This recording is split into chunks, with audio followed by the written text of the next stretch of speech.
大启民风，举国女子皆以纤瘦为美。体态丰腴之人，反倒被视为浪荡，遭人唾弃。而我天生肌肤如玉，体态丰盈，嫡妹怕我这副身子勾引了她的心上人谢凌风，便逼我嫁给了那个身受重伤、不能人道的那颗首府萧墨之。可谁知，相爷命不久矣是假的，不能人道是假的，只有夜夜笙歌是真的。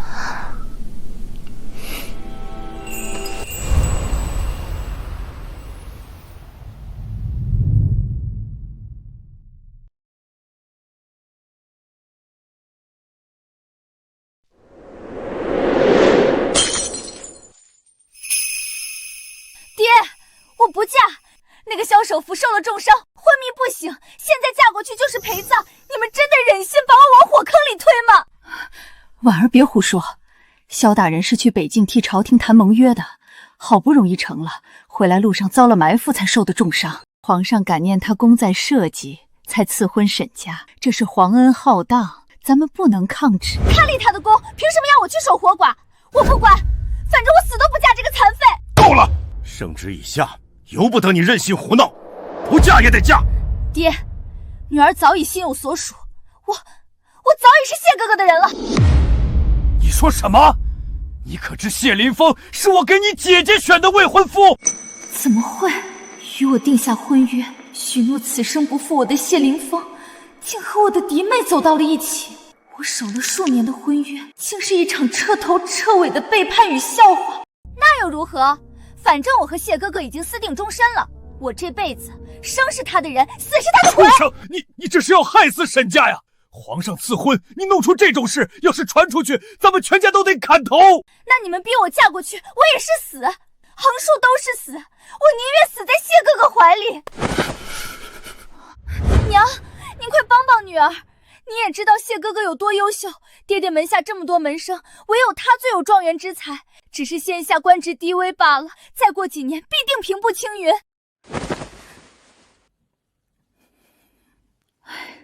老爷，婉儿说的也并非全无道理。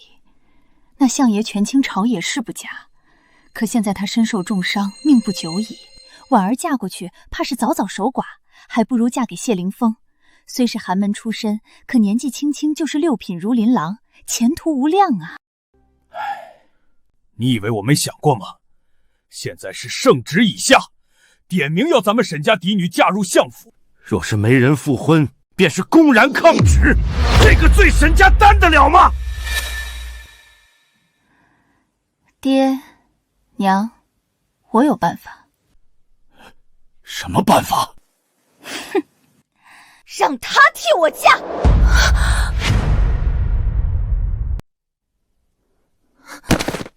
爹，万万不可！我身份低微，并非沈家嫡女，我若是贸然替嫁，一经查实，便是欺君罔上，不仅救不了沈家，反而会连累满门。到了这时候，你还在拿这些废话搪塞推脱？哼，说到底，你就是舍不得你那点龌龊心思，不愿替沈家付出。沈南旭，你当真以为我不清楚？生的一副狐媚样子，却日日勒紧衣衫，欲盖弥彰，不就是故意勒出来勾引我谢哥哥吗？我步步隐忍，刻意遮掩身段，安分守己，却没想到在他眼里全是蓄意勾引。这莫须有的罪名，竟成了他执意要逼我替嫁送死的理由。别再装出这副可怜模样，你那点龌龊心思我一清二楚。要么乖乖嫁去相府为相爷冲洗陪葬，要么我立刻把你送到专门服侍老太监的暗楼。婉儿，这能行吗？怎么不行？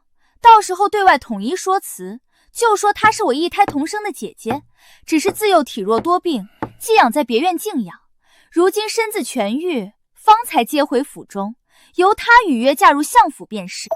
原来他从一开始就铁了心要将我替嫁送死，我留在沈家，别说安稳度日，迟早连性命都保不住。左右都是绝境，与其留在这里任人宰割，不如孤注一掷赌一把。替诈虽是火坑，却也是我唯一能挣脱沈家，为自己搏一线生机的出路。我可以替嫁，但我有2个条件。你一卑贱庶出，还敢谈条件？妹妹若是不答应，我现在就撞死在这柱子上。到时候萧家来要人，妹妹还是得自己跳这个火坑。老爷，事已至此，别无退路，眼下只能让南旭顶上，只要不被发现，还能有一线生机。什么条件？第一，尽数归还我生母所有遗物，分毫不得私吞。第二，我替的是沈家嫡女婚约，便要以沈家嫡女规格出嫁，往后我就是沈家嫡女，想嫡女一应礼遇。你痴心妄想，不过是替我挡灾的棋子，也敢奢求嫡女婚嫁规格？妹妹莫不是忘了，现在只有我才能替你嫁过去，否则这欺君之罪，沈家满门担得起吗？你好，我答应你。爹，闭嘴！要不是你行事荒唐，用得着走到这一步？沈南旭，你记住了，今日竟敢如此羞辱我，我倒要看看你嫁去相府中能得意几时！早晚我会让你受尽苦楚，悔不当初。老爷、夫人，萧相府方才派人前来传话，相爷醒过来了。醒了又如何？不过是将死之人的回光返照罢了。姐姐，你也听到了，这刚换好人，相爷就醒过来了，说不定是你们八字相合，老天爷都替你安排好了，你就安心准备出嫁吧，别辜负了这份天意。既然相爷苏醒，便是喜事。事不宜迟，即刻登门相府。听闻相爷死里逃生，我夫妇二人特地携小女登门道贺。劳烦沈大人专程跑一趟，有心了。说来也是侥幸，我儿此番大难不死，已是万幸。如今人已苏醒，不必再靠婚事冲迷续命，先前定下的婚约便就此作罢了。这些日子委屈你了，萧夫人言重了。为相爷祈福本就是晚辈分内之事，何来委屈到说？只是晚辈斗胆直言，这婚事万万不能停，反倒要尽快筹办才行。为何？萧夫人，您看，这位是我的姐姐沈南旭，她从小体弱，养在外面，如今身子好了，才接回府中。说来也巧，刚定下相爷与姐姐的亲事，相爷便转危为安，想来是她八字硬朗，自带福气。若是让姐姐正式嫁入府中，定能护着相爷彻底养好身子，往后一路平安，前程锦绣啊！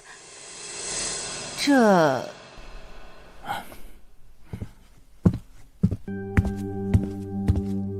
夫人，相爷他……这里没有外人，有什么话但说无妨。相爷他虽侥幸捡回性命，可此番伤势伤及根底，恐怕日后……日后什么？难道还落下什么顽疾不成？恐怕日后不能行房事。这样也好，省了不少麻烦。那些冲着相府来的，怕是没人再愿意把女儿嫁过来了。夫人，当心身子，相爷如今还需要您。我儿他不能人道，真是天助我也。正好他不是喜欢勾引人吗？让他去勾引那个废人好了，一辈子独守空房，活活熬死在相府。孩子，我知道嫁入府中便是一生桎梏，我也不强求你。你可愿意嫁给阿芷？你若愿意，我发誓此生定待你如亲女，绝不亏待半分。你就当是来府中陪我终老的，可好？这萧夫人像极了我离世的娘亲，若是我娘还在，大抵也会这般为了我处处退让。况且我现在在沈家也是无依无靠，留在相府，或许我还能有一处安稳容身之所。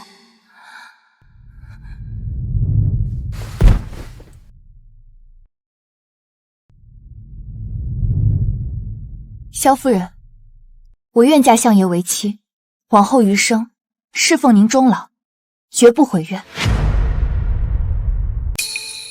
我身负重伤，不能人道，早已是废人一个，竟还有姑娘甘愿嫁我。好孩子，好孩子，这是我的陪嫁，跟了我30年，今日给你，就当是见面礼。往后谁要是敢欺辱你半分，我第一个不答应。萧夫人，这太贵重了，晚辈受之有愧。乖乖收着，我看得出来你心性纯良，值得这份礼物。府中事出仓促，只得委屈你3日后完婚，但我保证，该有的3书6礼、10礼品礼、嫡媳规制，一样都不会少，绝不让你受半点委屈。不过是个身份卑贱的冲喜棋子罢了，装了几分可怜，萧夫人竟这般眼下，对他百般偏爱。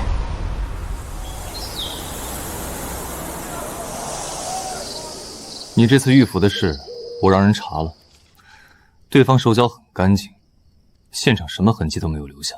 能提前在我回城路上设伏，说明有人不希望我活着把蒙月带回来。顺着这个方向去查，说不准有点线索。有道理，我让人按这个方向去查。不过你这一倒，内阁里倒是勾出了不少蛀虫，有人已经想趁你重伤，把手伸进官员选举里。不急，让他们伸，伸得越长，剁起来越干净。说起来，倒是有件新鲜趣事。听说你母亲给你娶了个小媳妇儿？你堂堂首辅，素来不近女色，当年父皇要给你赐婚，你可是推三阻四，说什么大业未成，何以为家？如今倒是悄无声息，成了有妇之夫，感觉怎么样？世人皆以为我清冷无欲，不过是未曾遇到合心意的罢了。那些单薄纤瘦的女子，看着便寡淡无趣，还不如丰润匀称的合我心意。那不过是母亲的意思，我本无意。母亲的意思？那你倒是拒啊！你萧墨枳什么时候成了乖乖听话的小绵羊了？殿下若是闲的话，不如去批几本折子。臣伤病未愈，可没有什么乐子可看。行，你厉害，我说不过你。我只是好奇，是哪家的姑娘，能让你萧墨枳破例应允婚事？我愿嫁相爷为妻，往后余生侍奉您终老，绝不毁愿。行了，不打扰你养伤了。对了，听说你那伤不能人道，那你的小媳妇儿岂不是要守活寡？殿下若是再多说一句，臣不介意让你也尝尝不能人道的滋味。算了，我这般状况何必耽误人家？成婚后便同他说清楚，若他心生畏惧，我便放他自由；若他愿意留下，我便与他相敬如宾。日后他若遇上心悦之人，我便为他添上一份嫁妆，送他出嫁。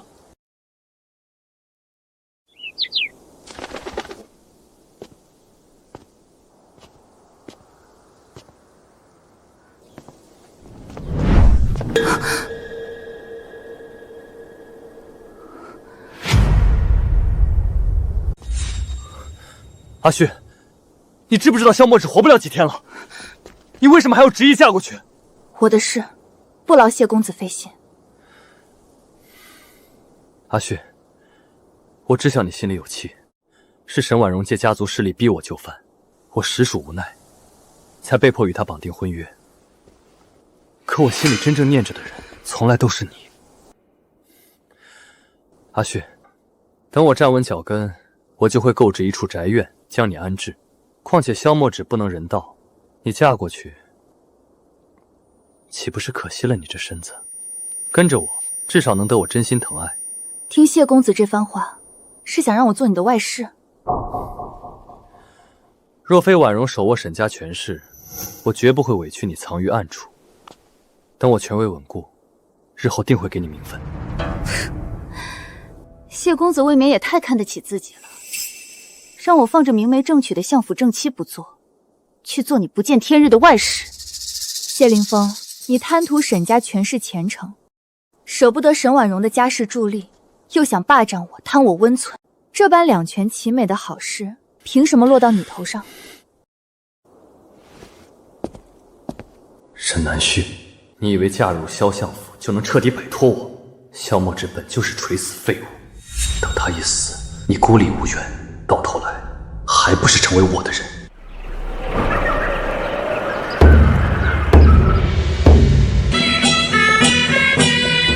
整整128台品礼，这规格比公主出嫁都要隆重吧？沈府这大小姐真是好福气啊！本来只是冲喜婚约，没想到相爷痊愈回暖，妥妥的天定良缘啊！落轿。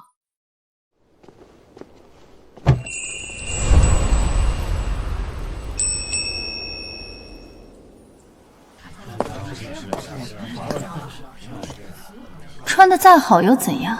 嫁的不过是个残疾废人。等我嫁给谢哥哥，风风光光做官夫人，到时候满城的人看着，谁不羡慕我命好？这是你母亲遗留的所有物件，今日全数还你，从此两清。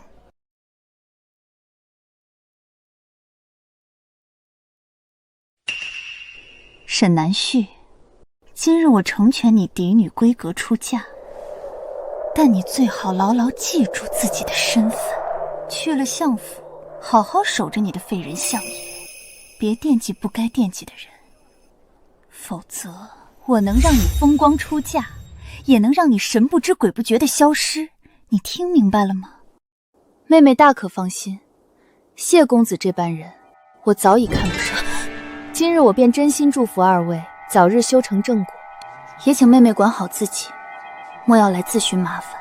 姐姐还是快上轿吧，莫误了时辰。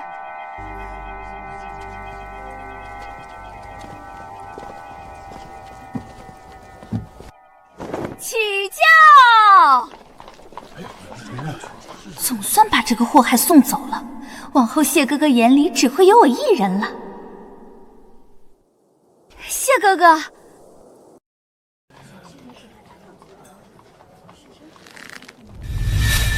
他竟然是来看那个剑术出嫁的。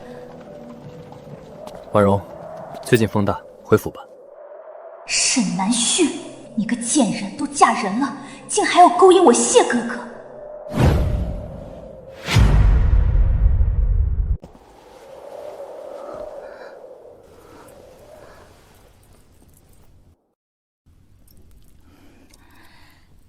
少夫人，老奴多嘴一句，夫妻温存不是只能用那里，别处也一样。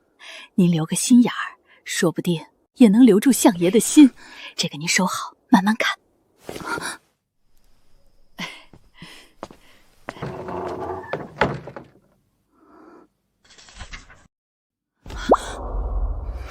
男女之间竟还有这般相处方式。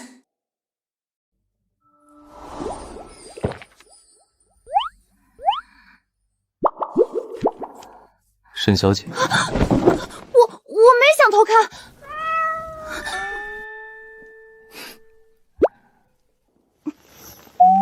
我在说什么？沈小姐，我是想说我身子不便，未能亲自迎你，想在这里向你赔个不是。相爷言重了，妾身不敢当。那些婚俗礼禄也就免了吧，你自在便好，不必拘束。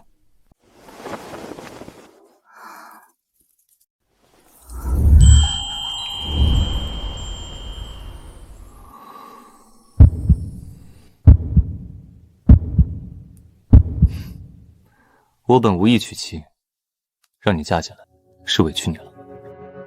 你若是不愿意，等过了这阵子，我可以给你一份和离书，再给你置办些产业，保你后半生无忧，放你离开。相爷好意，妾身心领了。妾身是真心愿意留下来。原以为她也是迫于压力才应允婚事，竟甘愿留下，倒是个心性坚韧的姑娘。那好，往后就请沈小姐多多担待。日后你若是改了心意，遇上了心悦之人，我这份承诺始终作数。房中竟只有一张西床，我与相爷终究只是名义夫妻，也不好同榻而眠。可眼下也没有别处休息地方。你睡床上便好，我去打个地铺即可。万万不可！相爷伤势未愈，地上寒凉，哪能将就？还是我去打地铺吧。无妨，我撑得住。相爷，不可！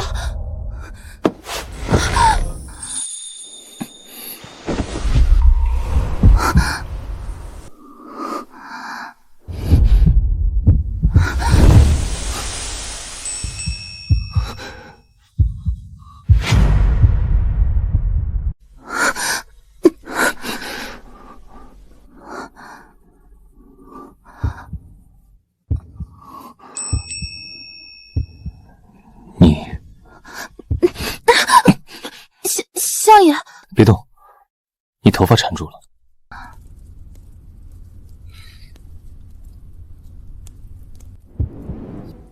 好了，多谢相爷。屋内闷热，我先去洗漱。世间贵女都是单薄纤瘦的模样。瞧着她身形，看着也算清瘦，没想到竟如此丰润匀称。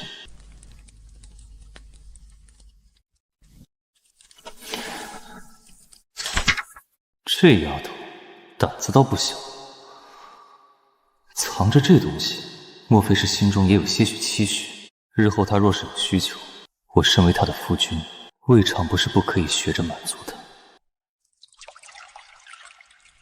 沈南玉，你冷静一点。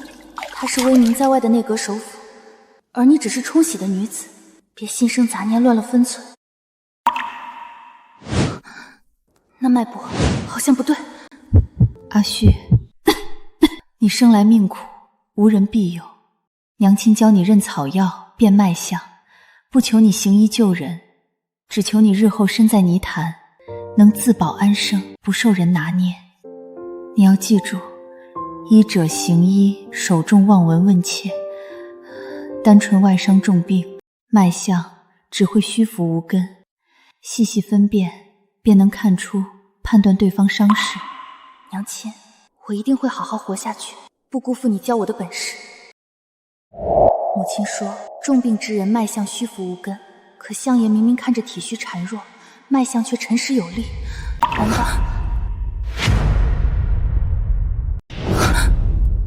难道他并非受伤，而是中了毒，所以才会身体孱弱，脉象却沉实有力？那我若能治好相爷，我是不是可以让相爷成为我的靠山，摆脱任人宰割的局面了？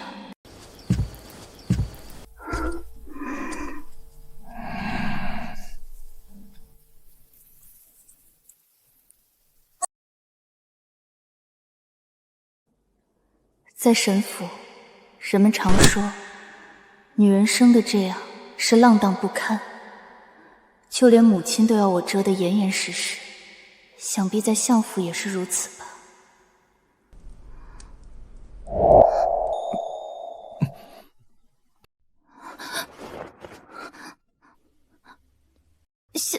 相爷，你不是睡了吗？我也可以迟些等你一起。萧墨之，你说什么胡话呀？这下他肯定以为我是什么轻薄之徒了。他是不是看到了？他肯定觉得我是个浪荡胚子了。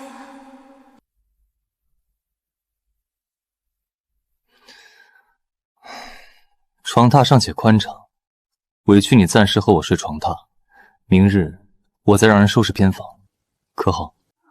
那我失礼了。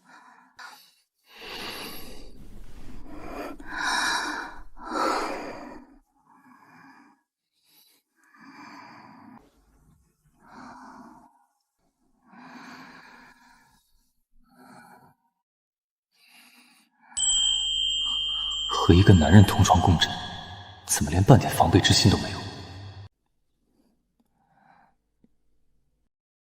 这一动怕是会吵醒他吧？算了，不去想就好了。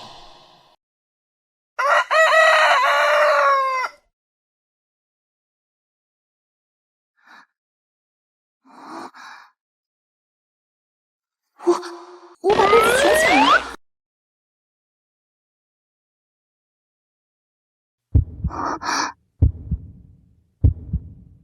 夫人，早啊。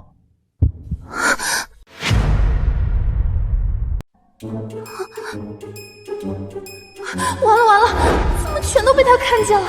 他怎么会笑得这般好看？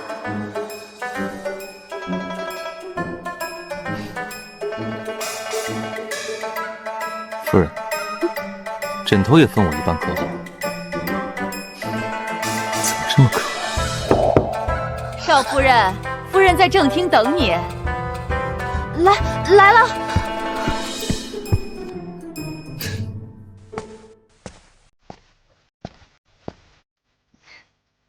拜见夫人。快起来，不必多礼。怎么这么瘦？虽然我早先让人打听了你在沈家处境窘迫，可今日才发现已经过得这般艰难。劳夫人挂心，都过去了。这孩子在沈家吃尽了苦头，进了萧府，我要好好补偿他。正好今日当着全府下人的面给他撑腰，往后没人敢随意欺负他。今儿个我给你们立个规矩，沈南虚是我萧家明媒正娶的少夫人，谁若是听信外界什么冲喜谣言，怠慢少夫人，休怪我按萧家规矩严惩不贷。是，谨遵夫人训示。自从母亲离世，再没人这样护过我。这是相府的令牌玉佩，往后你出门在外，若有人敢轻看为难你，你便拿出这枚玉佩，该反击就反击。天塌下来，有萧家给你撑腰。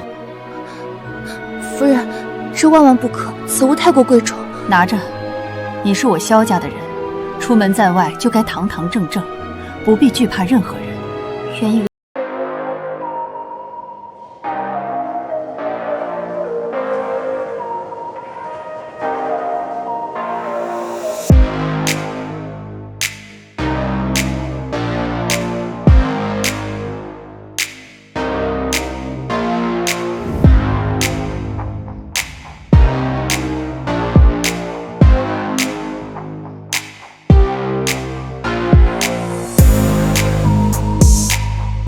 身子可还安稳？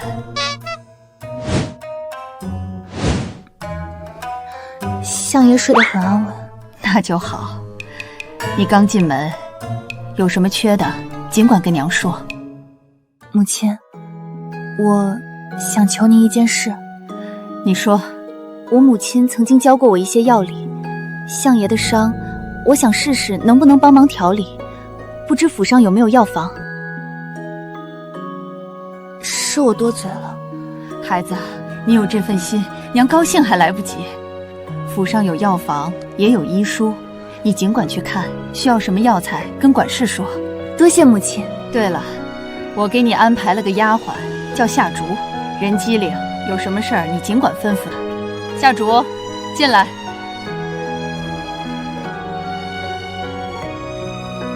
奴婢夏竹给少夫人请安。起来吧。茯苓、白术、党参，都是补气养血的常用药，可光靠这些，治不了他的伤。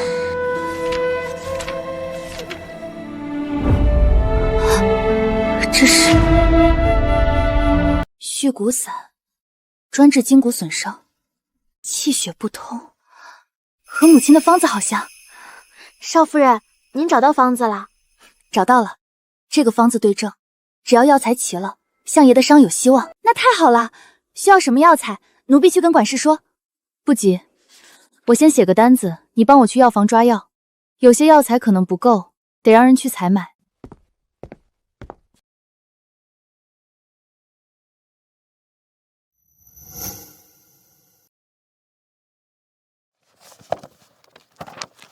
拿去给管事，尽快。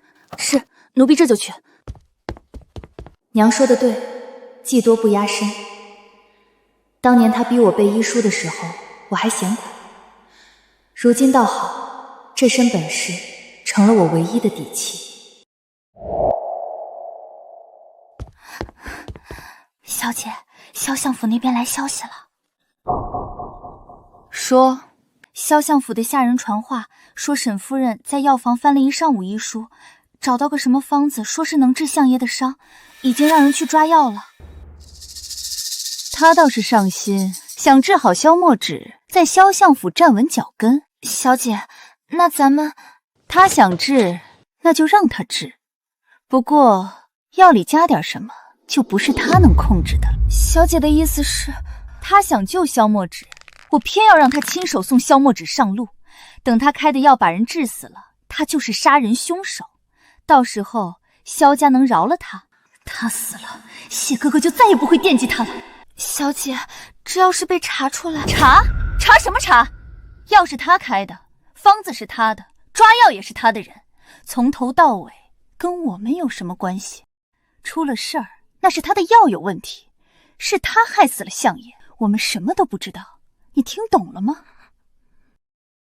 沈南旭，你想救他，我偏要让你亲手杀了他，给他陪葬。少夫人，您都守了大半个时辰了，歇歇吧，奴婢看着就行。不行，这要事关相爷性命，我得亲自盯着。少夫人，夫人请您过去一趟，说是有事商量。这药快好了，夫人那边急，您先去，药让夏竹看着就行。夏竹，你盯着，火候不能大不能小，3碗水煎成1碗，记住了。少夫人放心，奴婢晓得。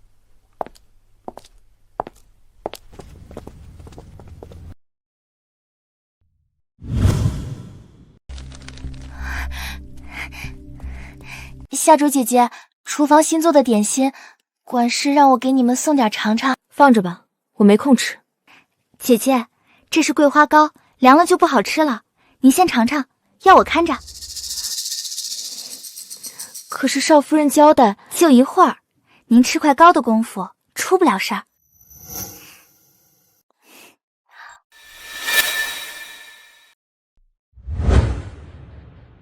姐姐，我先去送别的了。去吧。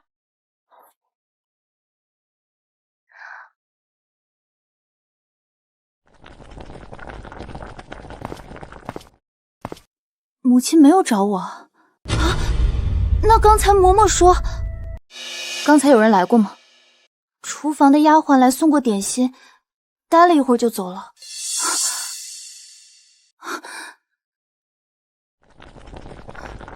应该没事吧？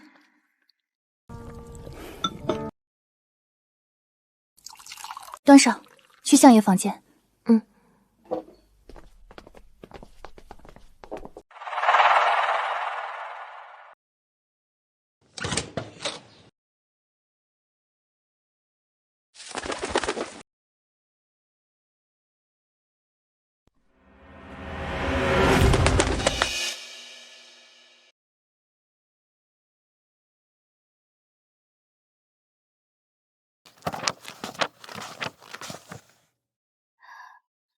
成了，现在就等着好消息了。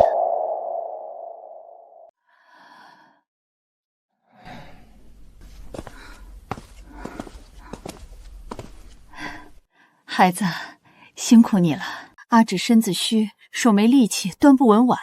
我这老胳膊老腿的，手也抖。南旭，辛苦你帮阿芷喂一下药吧。娘，不用麻烦。什么麻烦不麻烦的？你先把药喝了再说。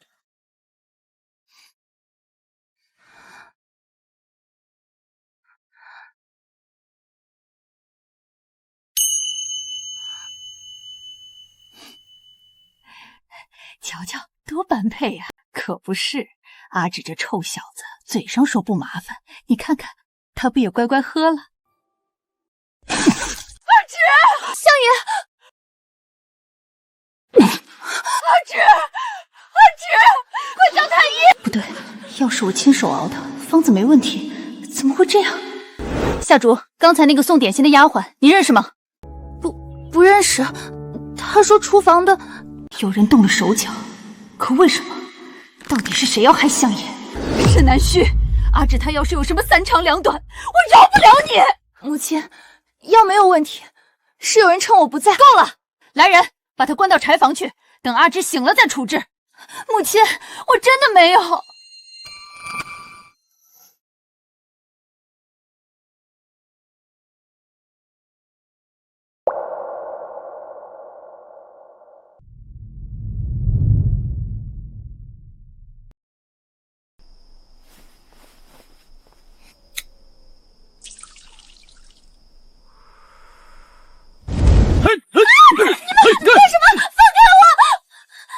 带走！奴婢冤枉，奴婢什么都不知道，奴婢只是路过。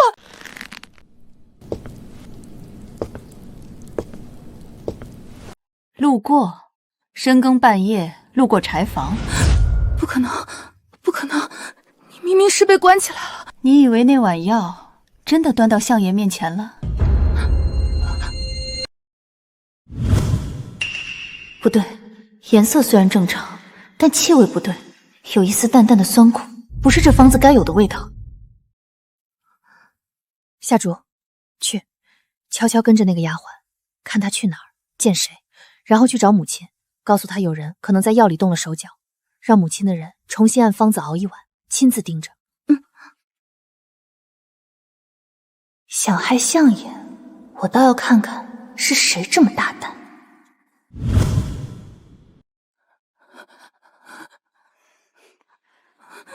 说，谁让你来的？家里人的命还在小姐手里捏着，我不能说。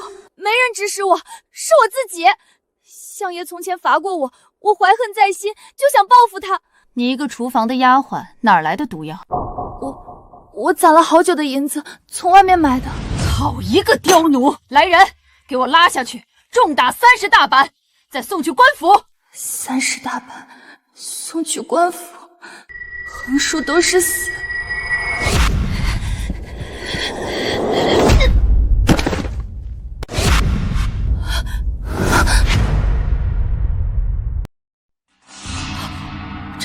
这……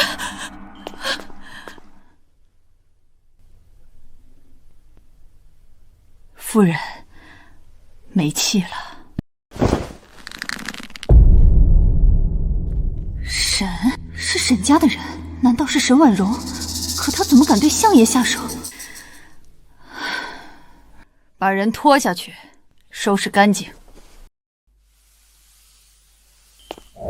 娘，你没事吧？孩子，这次多亏了你，若不是你激情，阿芷她……母亲言重了，是我考虑不周，差点让人得逞。罢了，天色不早了，你也累了，回去歇着吧。母亲也早点休息。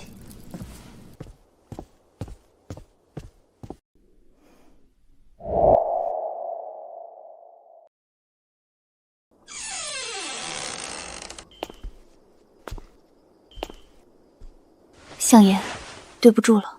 不过您放心，那药是我精心配的，虽然猛了些，但能把您体内的毒血逼出来，后面好好调养，说不准就能好了。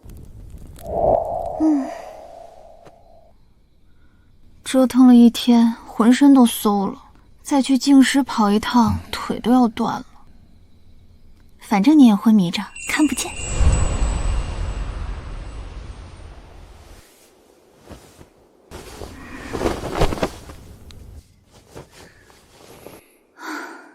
总算能喘口气了。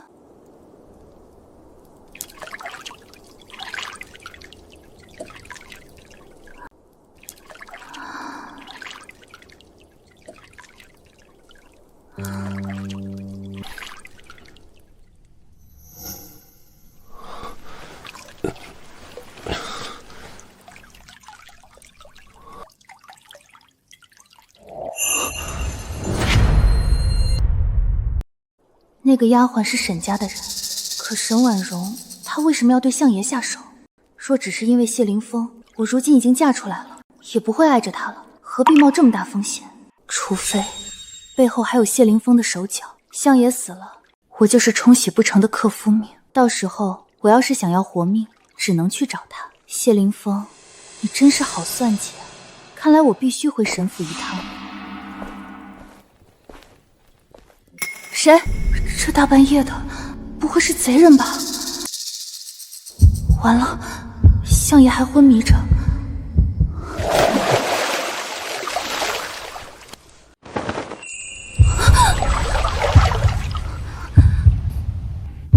好美。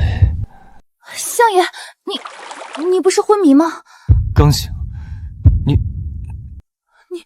你流鼻血了。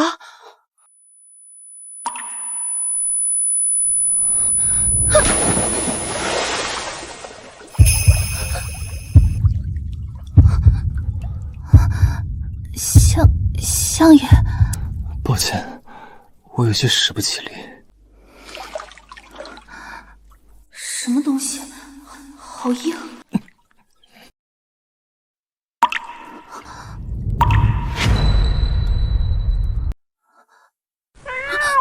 相爷，我没有想下过害你，我只是想帮你逼出毒血，然后抓到背后的人。你可不可以不要杀我？你在说什么？你带着匕首，不就是来杀我的吗？你以为你刚刚碰到的是什么？我不是故意梦到刀柄的，你可不可以不要杀我？我从来没有疑心你，那个也不是刀柄，那个是……反正我没有想杀你。可他实实在在割到我了。抱歉，我挪一下，你能不能先把眼睛闭上？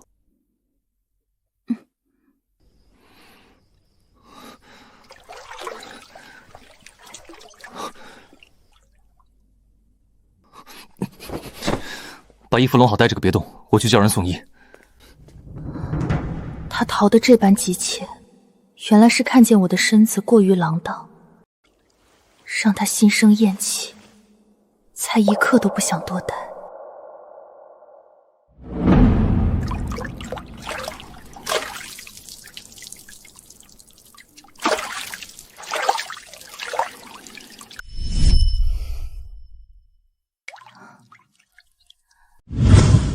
萧墨之，你胡思乱想些什么？况且他那般惊恐躲闪，怕是当我是举止轻浮、行事浪荡之人，想来心里定然是厌恶我了，不能再这般失了分寸，惹他厌恶。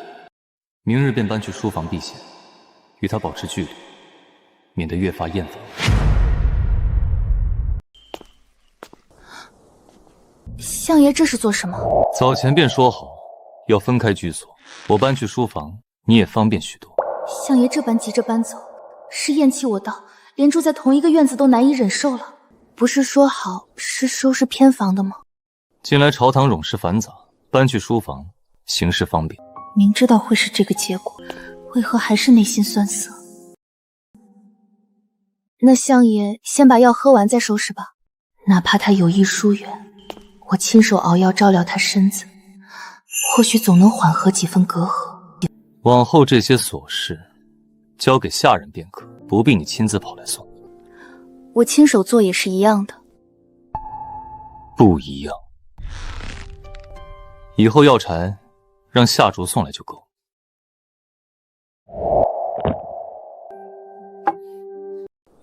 他这般处处划清界限，果然是那晚竟试一试，让他心生嫌弃。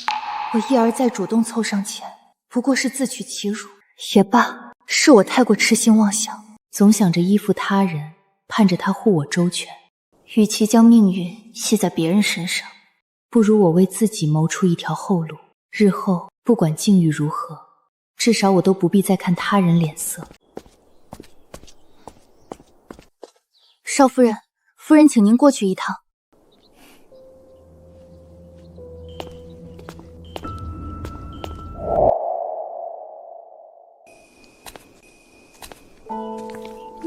母亲，南希，你嫁过来也有些日子了，按规矩成婚3日本就该回门。之前阿芷身子不安稳，便耽搁了。如今诸事稍定，我想着也该让你回门看看，你觉得如何？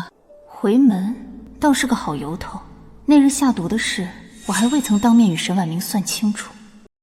多谢母亲体恤，而且确实想回沈府一趟。正好阿芷的身子也好了不少，让她陪你走一趟。他如今避我如蛇蝎，我又何必再去为难他？不用了，母亲。相爷近日事务繁忙，我自己去就好。这个臭小子，好不容易娶个媳妇，整日冷着个脸，跟谁欠他似的。那你自己路上当心，要是受了委屈，让下人传话给娘，娘给你撑腰。多谢母亲体恤。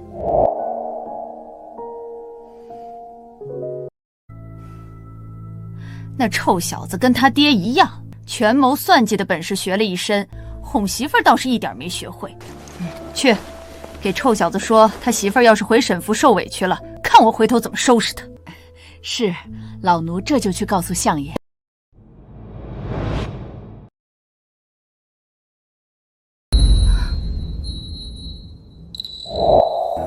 相爷，或许是凑巧出门办事罢了。他刻意躲着我，又怎么会特意在此等我？若是相爷有事要外出，男性便不多叨扰，先行去沈府了。我是专程在这儿等你的。方才母亲派人来书房叮嘱，放心不下你孤身前往沈府，勒令我陪你走这一趟。再者，我也着实有些放心不下你的安危。原来是母亲的意思，劳相爷受累了。若是相爷本不情愿，其实不必勉强迁就，我一人足以应对。我何时说过我不情愿了？他这般推脱，原来是不愿与我一路同行。如今看来，他早已起地处与我相处。上车吧，我在外面坐着。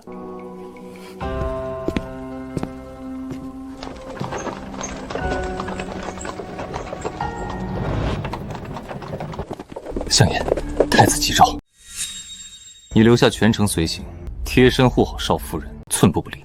但凡有任何异动，即刻传信于我。属下遵命。抱歉，我临时有紧急要务，没法陪你进去了。你万事小心，等我处理完宫中事，立马赶回沈府接你。无妨，正事要紧，相爷只管去忙。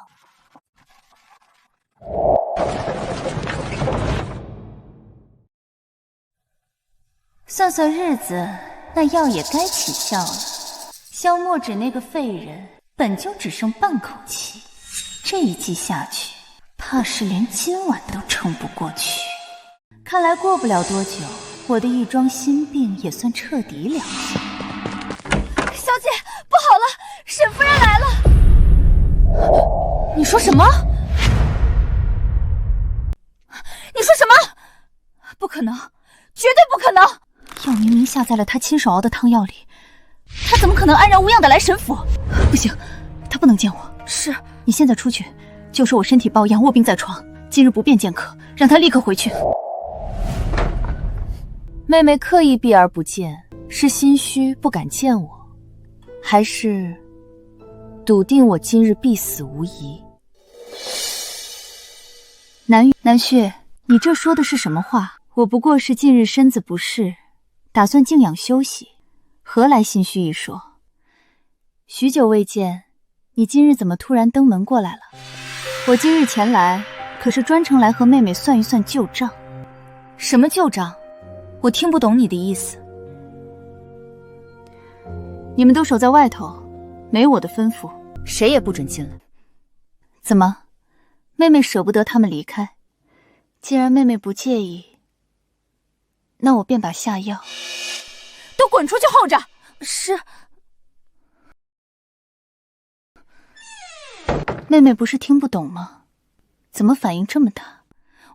我只是不想府里的事情被下人四处传出去，你少胡乱揣测。这枚香囊是在给相爷下药的丫鬟身上掉下来的，上面绣着沈字。不过是一枚普通香囊，单凭这个根本证明不了什么。你凭什么栽赃我？是不是栽赃，你心知肚明。沈婉容给相爷下毒的人就是你吧？什么？给你下药的人居然是你夫人的亲妹妹沈婉容？原先我还以为是当初北境伏击你的那帮人所为，本打算顺着毒药追查线索，没想到源头竟是沈家内宅女子。你又是如何精准查到她头上的？我派出的暗卫意外发现沈婉容的贴身丫鬟出现在相府后门，并且与府里给我下药的丫鬟来往密切。他顺着两人往来的踪迹追查，才锁定幕后主使就是沈婉容。原来如此，这样一来，之前北境伏击你的线索怕是又断了。未必。这个是从那名下毒丫鬟身上搜出的残余药粉，此物是北狄专属秘制毒药，中原境内无法炼制流通。你的意思是，京城内有人暗中勾结北狄？当初我返程的路线只有陛下与少数心腹知晓，半路却提前遭遇伏击，这说明宫内有人提前泄露了消息，他们应该知晓沈婉容的性情，所以才将北狄毒药送到他手中，借他的手除掉我，同时隐藏真正的幕后之人。只要查到是沈婉容手中的药从何而来，便能顺藤摸瓜，揪出背后之人。既然如此，那你打算怎么处置沈婉容？她蓄意谋害朝廷重臣，按律可以直接拿下，追责沈家满门。不过你的夫人身为沈家嫡女，恐难逃牵连。倘若她顾忌姐妹情分，刻意隐瞒下毒之事，足以说明她与沈家立场一致，我会尽数清算。若是她秉公处理，我可以放过她，以她的心性，肯定不会包庇恶人。我与她或许不会走到那一步。沈婉容，你可知谋害当朝首辅是什么罪名？你是想凭着一己私怨害死沈家满门吗？那又如何？萧墨之本就久病缠身，命不久矣，不过是个废人，少拿官府罪责压我，我根本不怕。况且要不是你刻意勾引谢哥哥，我怎么会走到今天这一步？蠢货！沈婉容，在你眼里难道就只有儿女情长？为了一己私欲不择手段，你不怕死，可沈家满门上下几百条人命，经不起你这样胡闹连累。我不管，大不了鱼死网破。好，既然你这般不怕死，那我们现在就去找父亲与相爷，把下毒一事全部摊开，是杀是剐，全凭他们做主。我不去，你放开我！我不去！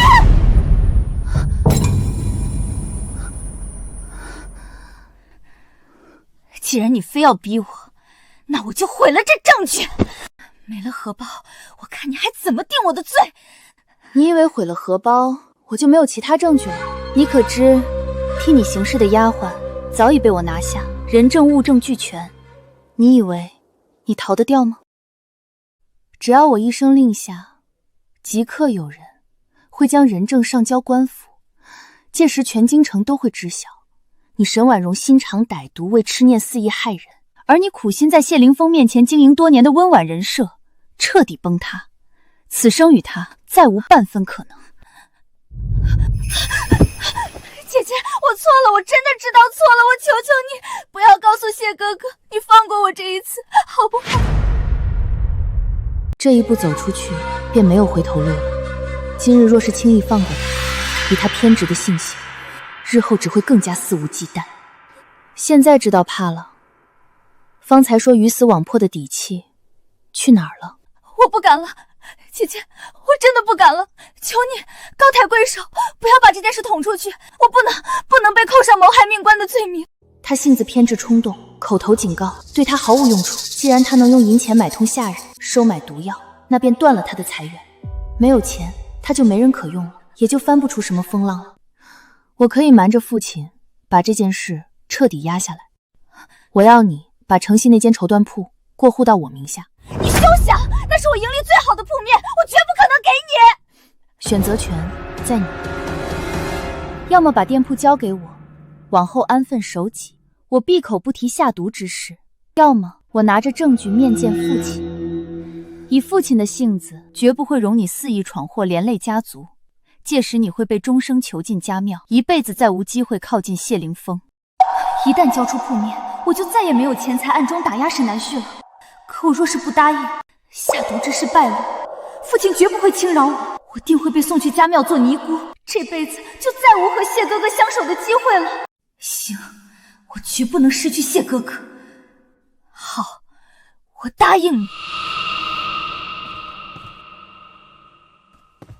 这下断掉了他最主要的财源，没了这笔收入，他再没有财力去收买人手，并且吃了这么大的亏，短时间内他定然不敢再肆意作祟。今日之事，我既往不咎，但我奉劝妹妹一句，别再被旁人蛊惑利用。你心心念念攀附的人，未必真心待你，到头来不过是沦为别人的棋子，得不偿失。不过是抢走我一件铺面罢了，也敢在我面前装模作样说教。沈南希，你别太得意，就算你抢走我的店铺又如何？这铺面我迟早亲手毁掉，让你一无所有。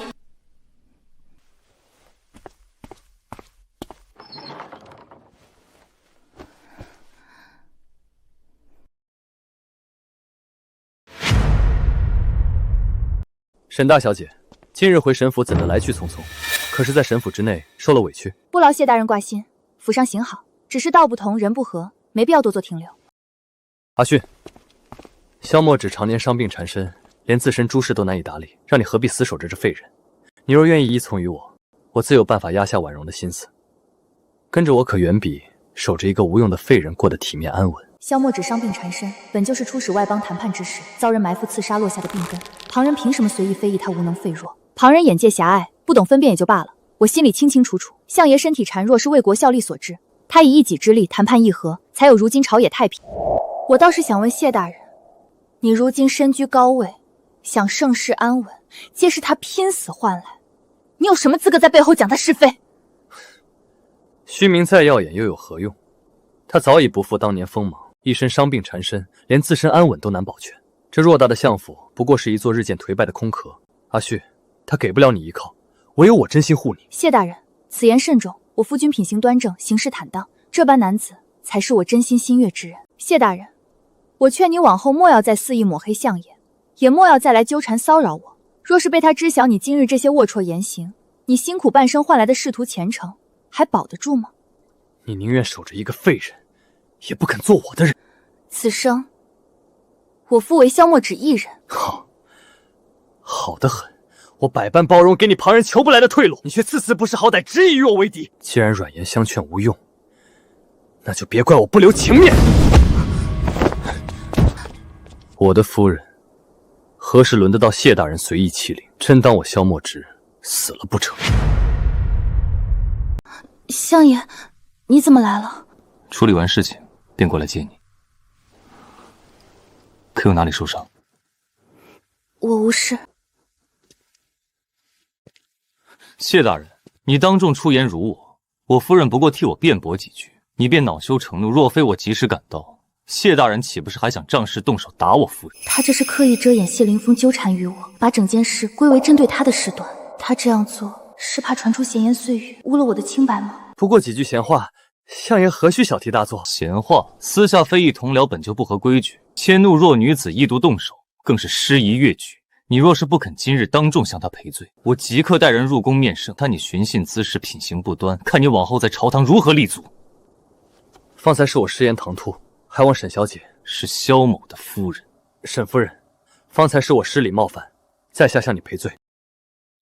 今日我夫人大度不与你计较，记住今日分寸，往后再敢因私怨迁怒于他，寻衅动粗，休怪我直接秉偿朝堂，论你寻衅之罪，绝不姑息。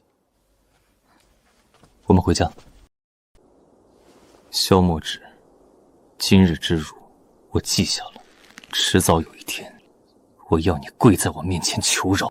去给上面的人说，拉拢沈南妮做眼线一事全盘落空，计划作废，重新布局。属下遵命。他今日明明可以据实问责，却刻意为我遮掩所有是非，护住我的名声。相爷，方才在外替我辩驳，护我名节，一口一个夫君说的坦荡利索，怎么线下反倒这般生疏拘谨了？相爷切莫误会，只要我一日身在相府，便会恪守本分，谨守妇道，绝不会生出半分异心。时辰不早了，回去我还要替相爷准备晚间药膳。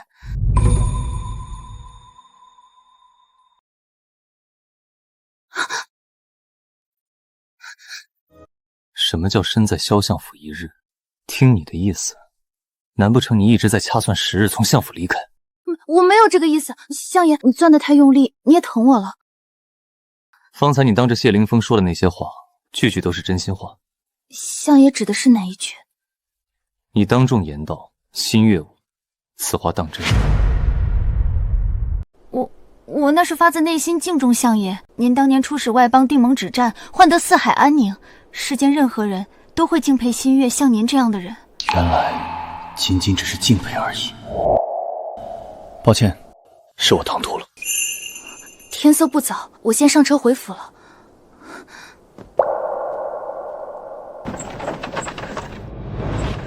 明明同乘一辆马车出门，相爷居然不陪着少夫人待在车厢里面培养感情，这般好的独处良机都不把握，真是白白浪费。看来往后老奴得私下搜罗些情爱相处的秘籍，让相爷好好学学怎么哄少夫人上心。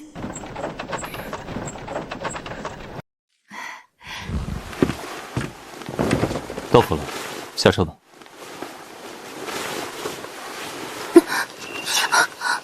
怎么了？是哪里不舒服？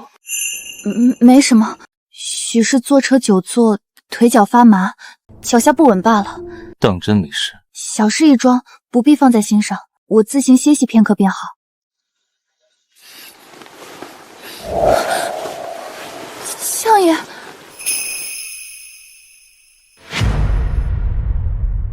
相爷，这不合礼数，快放我下来！你是我明媒正娶的夫人，我抱我的夫人下车，何来不合礼数之说？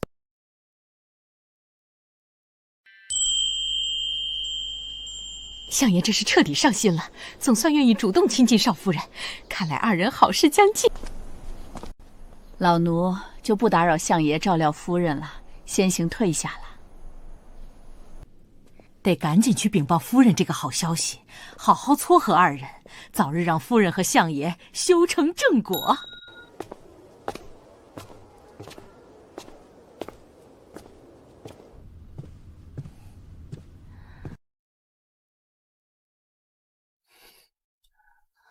乖乖躺着，别动，我去取外伤淤伤药膏过来。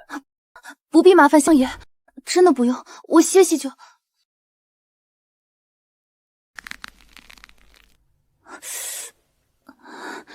怎么偏偏是这时候被发现了？这处伤来历本就敏感，若是等下相爷追问伤势来由，顺着经历的事细查，以他心思缜密的性子，审晚能对他下药的事情，难免会有所察觉。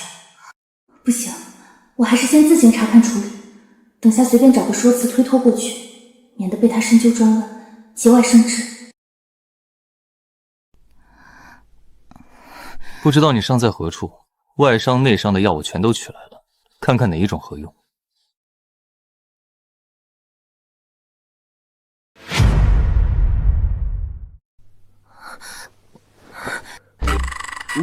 我这就去喊夏竹进来，让他进来替你上药。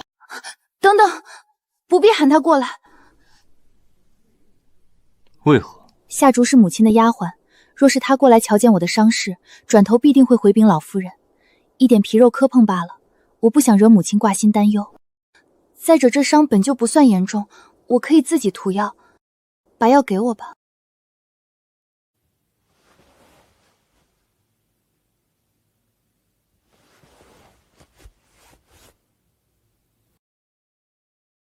不是不愿让旁人知晓吗？那我蒙上眼，你告知我伤处位置，我来替你上药，总归比你自己侧身迁就方便稳妥。来，引我上药。劳烦相爷了。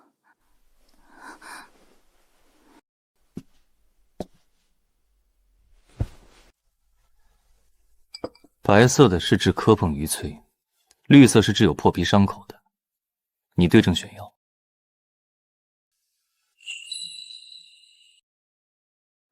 往右3寸，往下2寸。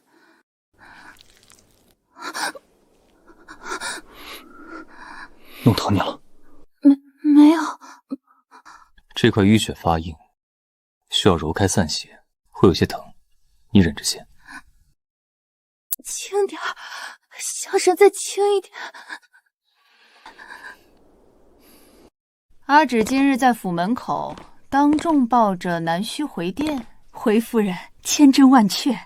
瞧着相爷这回看来是真心把少夫人放在心上了，那我得赶紧过去看看。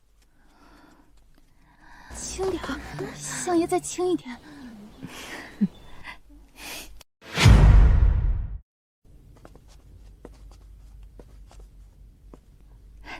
这臭小子总算开窍了，就是不知道阿芷这旧疾还有没有机会调理痊愈。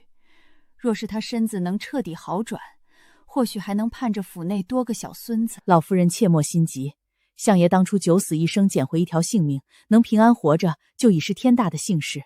子嗣皆是缘分，只要相爷往后余生安稳幸福，才是头等要紧。你说的有理，不过不试试怎么知道？就算没有子嗣，小两口培养点感情不也挺好？快传我的话，院内所有下人2个时辰之内不准靠近这间寝殿。多谢相爷。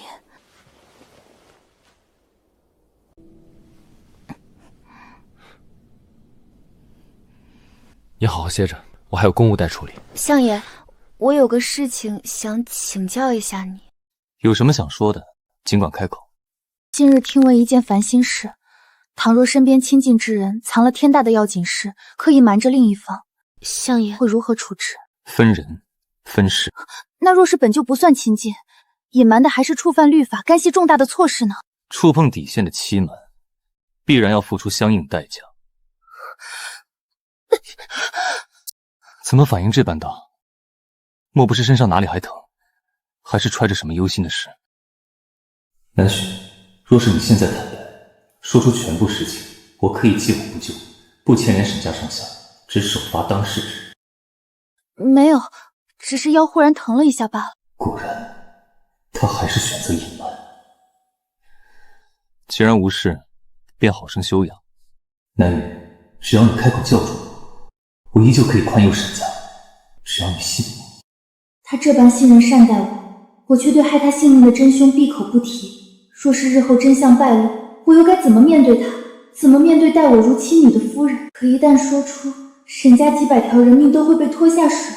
沈婉容犯的错，不该让那些无辜的人陪葬，我到底该怎么办？罢了，许是我强人所难，他终究不愿信我。相爷，他叫住我了，他愿意相信我。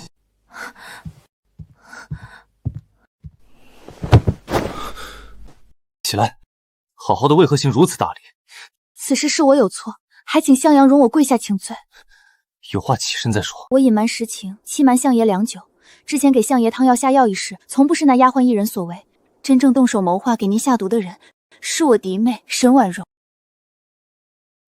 我明知真相，却私心包庇沈家，一直刻意隐瞒欺骗您。可沈婉容犯错，沈家上下无辜族人不该被牵连获罪。今日我自愿前来请罪，所有罪责我一力承担，求相爷开恩，饶恕沈家满门老小。婉容犯下的过错，我愿意替她受所有责罚，任凭相爷处置。求相爷。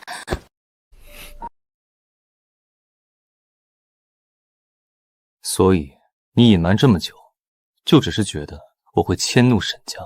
你就这么不信任你的夫君？他纠结的不应该是案情吗？为何是我不信任他这件事？你我本是夫妻一体，你心里有顾虑有难处，大可直接同我说，不必独自煎熬隐瞒，更不必替别人揽下罪责。谢相爷体谅。但死罪可免，活罪难逃。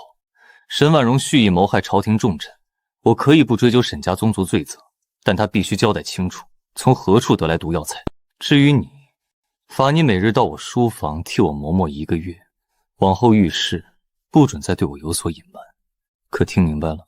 听明白了，谢相爷从轻发落。好生养伤，我还有些公务要处理，先走了。相爷别忙太晚。好。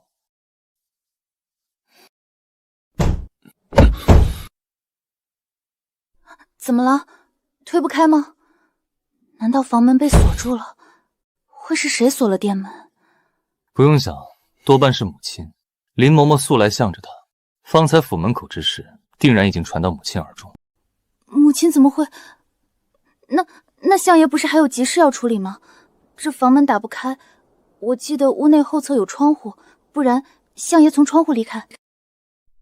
你让我翻窗户？沈南玉，我堂堂内阁首辅，在我自己夫人的寝殿，竟然要翻窗出行？相爷方才不是说还有公务急事要处理吗？再这般耗着，怕是会耽误朝堂要事。该死！方才为了脱身随口扯的公务理由，如今反倒被他堵得死死的。相爷不必多虑，翻窗只是权宜之计，院中此刻僻静，不会有人撞见，绝不会有损您丞相的威严体面。行，你说的都有理。那相爷既然要翻窗就出去，可否顺路吩咐下人过来，帮我把殿门锁解开？这丫头胆子倒是越发大了，不光哄我翻窗，还敢顺势使唤我替她办事。哼，知道了，我会让人过来开锁。从前他待我处处疏离厌烦，可如今他好像真的没有那么排斥我了。或许我和他之间还有一丝缓和的余地，只是眼下还不能放松。沈婉容至究是隐患，铺子那边还没料理干净，若他再拿银钱生事，我与相爷好不容易缓和的关系定会再生隔阂。我得尽早去一趟铺子，断了沈婉容捞钱的路子，我往后的日子才能真正安稳。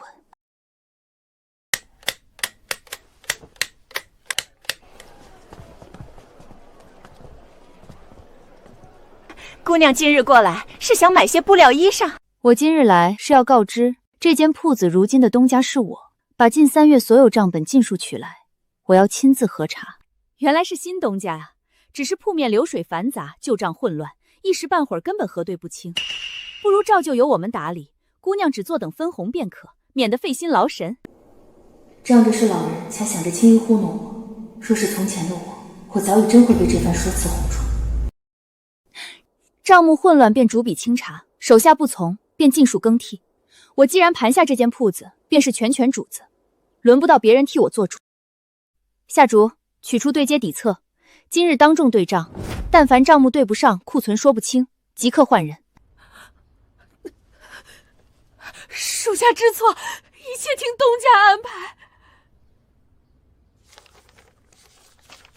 往后铺面营收、采买、人事调度，皆由我全权定夺。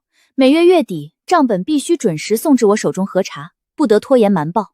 好好做事，我自会按劳封赏，绝不薄待任何人。属下谨记东家吩咐。如今铺子实权尽数握在手中，沈婉容这条隐患也算彻底解决，总算能松一口气。而且有这份产业傍身，我也总算有了能在相府安稳立足的底气。夏竹，我们走。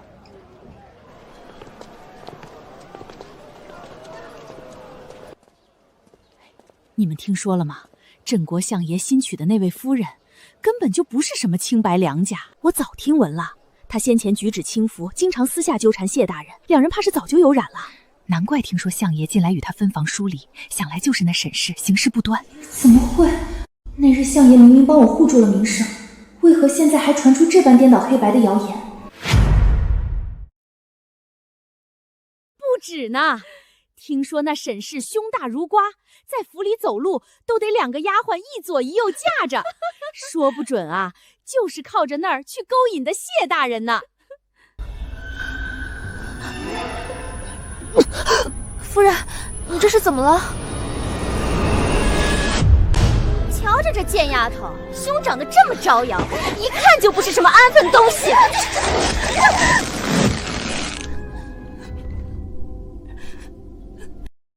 我警告你，沈南虚，再敢靠着这副狐媚身段招摇惹眼，我就撕烂你的衣服，丢到大街上去，让你这辈子都没法抬头见人。夫人，你怎么了？糟了，夫人不见了！不行，我得赶紧回去喊人分头寻找夫人。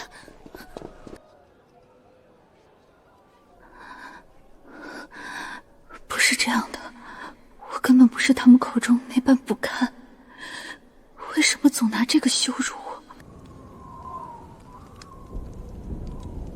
小美人儿生得这般丰腴，看着就让人心痒。跑什么跑？长这么惹眼的一副身子，不就是生来伺候男人的？谁能来救救我？沈南虚，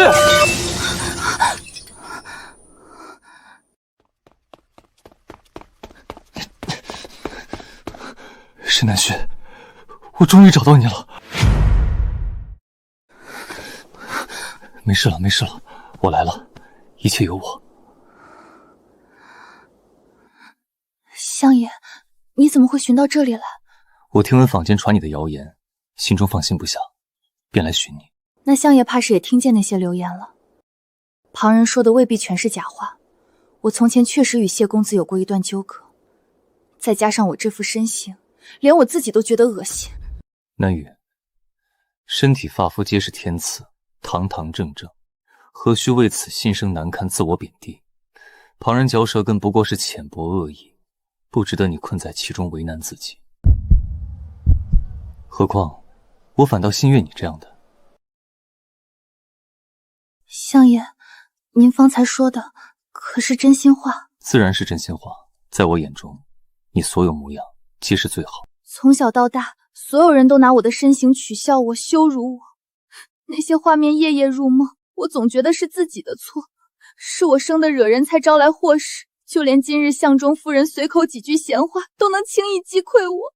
是那些人浅薄恶毒，自始至终，错从不在你。不必将旁人的龌龊恶意强加在自己身上折磨自己。我这般不堪，为什么你要对我这么好？莫要在这般妄自菲薄。你是我明媒正娶、八抬大轿迎娶进门的妻子，我自然护你周全。原来是这样，也是。他是我的夫君，是当朝相爷。方才那些话，大抵只是他可怜我受了委屈，出于责任安抚我。还在纠结那些市井流言吗？你要知道，这世间尚有无数美好风物值得你奔赴，而不必困在旁人的恶言里，白白消耗自己。走吧，我陪你一起去打坏人，替你讨回公道。等这件事了结，我带你去看四海山川，看遍世间美好。就算他对我所有温柔只是夫妻责任又如何？至少他此刻想要护着我的心意千真万确，是这么多年以来第一个坚定不移站在我身边为我撑腰的人啊。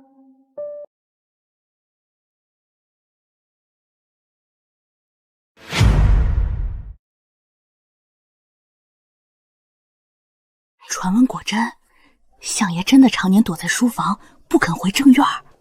那还有假？就他那副身段样貌，相爷摆明了厌弃至极，不然怎么会半步都不愿靠近，日日避着他？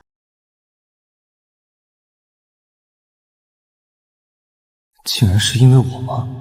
怪我当初执意搬去书房，才落人口实，让他平白受了这么多委屈非议。谁说本相爷是刻意避嫌？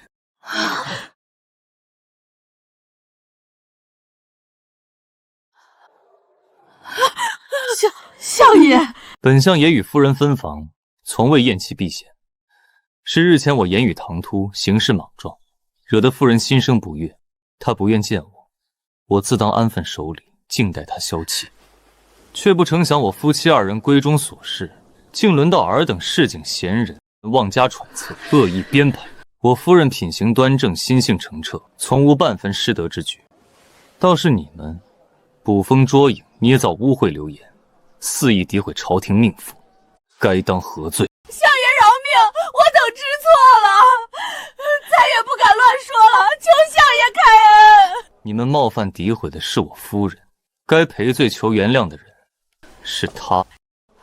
夫人恕罪，我等都是市井渔妇，罪遂无知，一时糊涂，乱嚼舌根，求求夫人发善心，饶我们这一回吧。看着这群妇人也怪可怜的，只是随口闲话。沈夫人看着温柔和善，年纪又轻，定然心软，吓唬几句也就放过了。她一个年轻姑娘，面皮薄心肠软，最怕旁人说她苛刻无情。我们这般哭求，她定然不好意思再追责。求夫人开恩饶恕，我等往后再也不敢多言半句。随口闲话，你们肆意捏造污秽谣言，企图毁我名节，辱我清白，这也叫随口闲话？我性情温和，不代表我懦弱可欺。你们借口舌之恶，肆意伤人，从未半分愧疚，只顾装可怜博同情，这般恶意，我绝不原谅。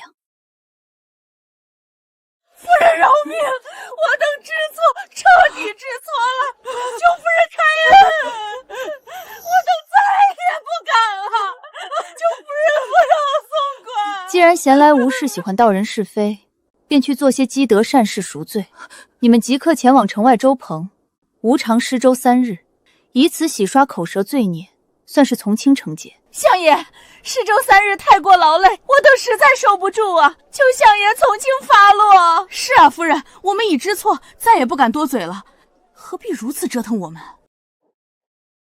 我夫人宽厚，才与你们赎罪的活路。若不愿认罚，那就直接押送官府，按诽谤朝廷命妇重罪论处，牢狱惩戒，永不轻饶。我等遵命，一定按时施粥赎罪。记住今日惩戒。往后若再有谁敢妄议诋毁我夫人半句，尽数押至官府，以诽谤罪严惩不贷。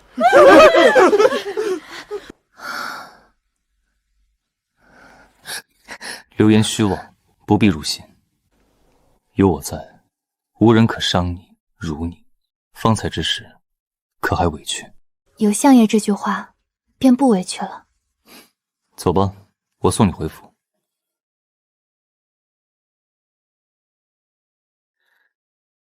我本以为凭着这些流言，足以毁了你的名声，让萧墨枳心生芥蒂，对你冷淡疏离。只要你们夫妻离心，我便有可乘之机拉拢你。我万万没想到，萧墨枳竟会当众护你，为你辟谣，不惜自曝夫妻私情，反倒将你们2人的关系越护越紧。沈南旭、萧墨枳，你们越是情深和睦，我便越要拆散你们。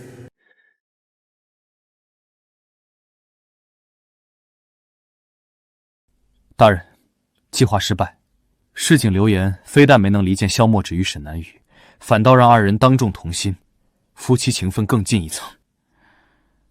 所以，你费了那么多心思，除了让萧墨枳多了一次英雄救美的机会，还做了什么？属下失职，请大人降罪。行了，起来吧。你这次也不是全无收获，至少帮我试探出了最关键的底细。沈南旭就是萧墨枳身上最致命的软肋，我可以给你一次将功赎罪的机会，寻合适时机抓捕沈南旭，以此要挟牵制萧墨枳。大人三思，我最了解沈南思的心性，他傲骨刚烈，若是强行抓捕胁迫，只会宁死不从，而且他医术卓绝有大用，我有十足把握劝服他归训于我。谢凌风，收起你的儿女情长，一个女人罢了，也值得你犹豫不决。让我放着明媒正娶的相府正妻不做，去做你不见天日的外室。他选萧墨时，不过是因为萧墨时有权有势。若我也走到那个位置，他会不会回头看我一眼？你若办好此事，吏部空缺主事一职便是你的。仕途再上一阶，什么样的女人没有？若是办事不力，我即刻送你入大理寺，你的前程性命一步不保。属下遵命。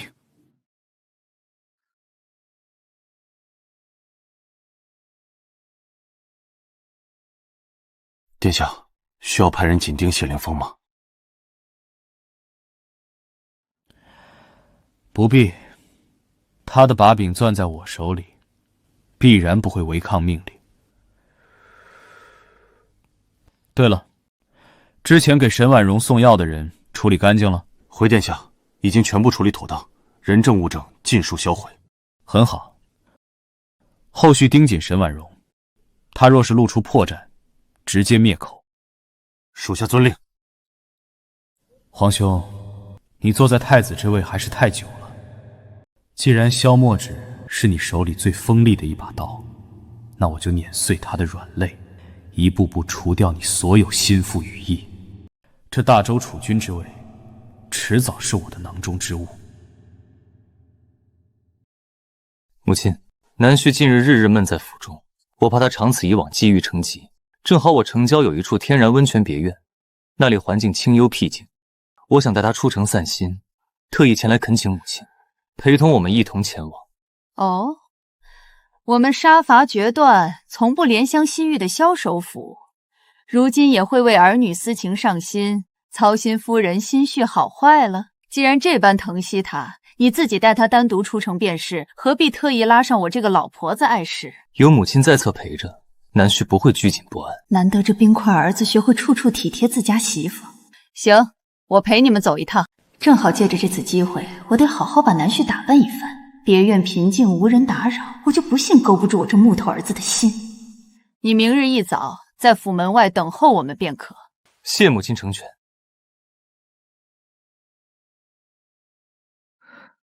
母亲，方才阿芷来找过我，打算明日带你去城郊温泉别院小住几日，全当好好放松。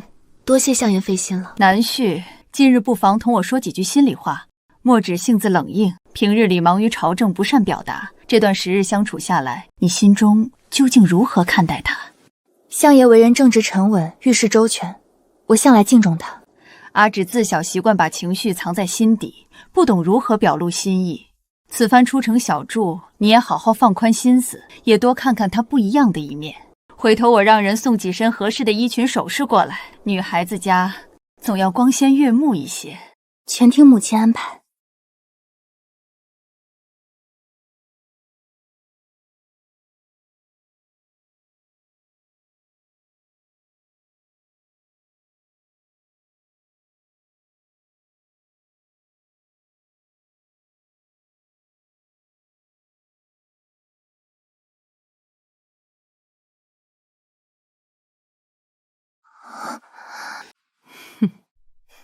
瞧瞧某人，眼里都装不下旁人喽。娘，都收拾妥当了。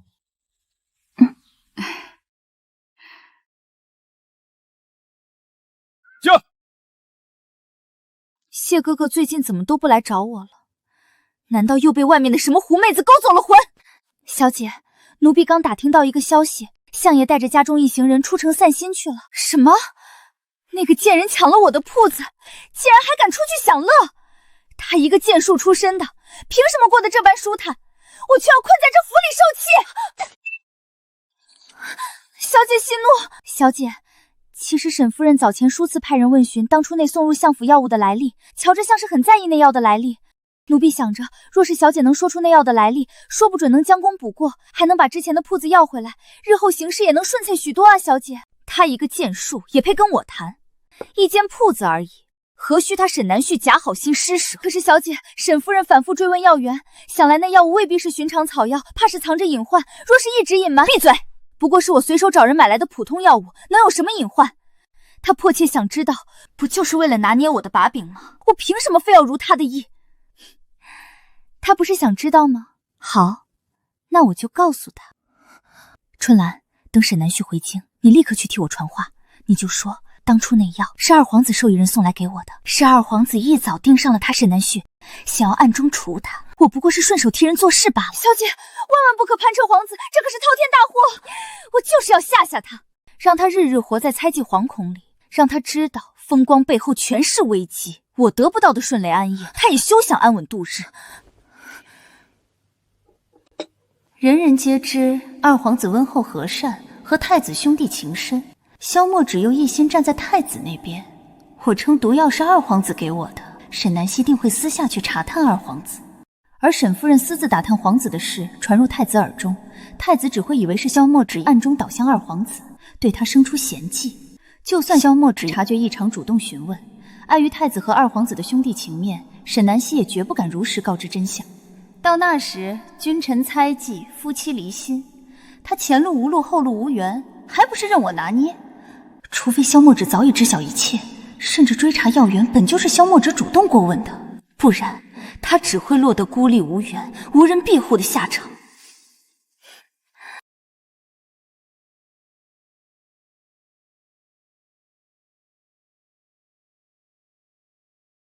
夫人、相爷、少夫人，别院房间已尽数收拾妥当，后院设有天然温泉汤池，诸位一路奔波劳累，歇息片刻，可自行前去泡汤舒缓疲惫。难得这般平静独处的好机会，正好借着温泉独处，给这两个孩子多制造些机缘。这一路长途颠簸，咱们一行人都累坏了。既然这边有天然温泉，待会儿都去泡一泡，松快筋骨，好好放松一番。南旭，一会儿陪母亲先去后院私汤泡一会儿，我瞧你今日神色疲乏，泡泡温泉最合适养身子。好，儿媳从前从未泡过天然温泉，正好陪着母亲散心。阿芷，你也趁着今晚空闲，一会儿也过来泡泡温泉。你体质偏寒，温泉日能养脉修身，正好调理一下身体。儿子无妨，不必特意泡汤。这孩子怎么是一个榆木脑袋？看不出来我专门给你们俩制造独处偶遇的机会，还敢给我推辞？身子是大事，你必须泡。这样，我和南旭先入汤泡浴，等我们这边结束，我专门让嬷嬷去唤你，你再过来泡汤便是。遵命，母亲。原来杀伐决断的萧相爷，唯独在老夫人面前这般温顺乖巧，当真可爱。你们全部退下，守在别院外院即可。后院私汤区域不许任何人靠近打扰。走，南旭，咱们先去汤池。这山间晚风还是偏凉，南旭，我有些乏了，先回房歇息。好，母亲慢走。你即刻去前院寻相爷，就说汤池无人，让他速速过来泡汤。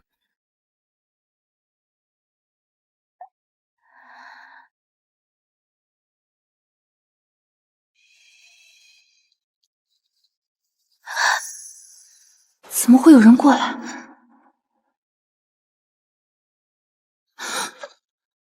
老夫人不是已经离开，现下应当无人前来才对。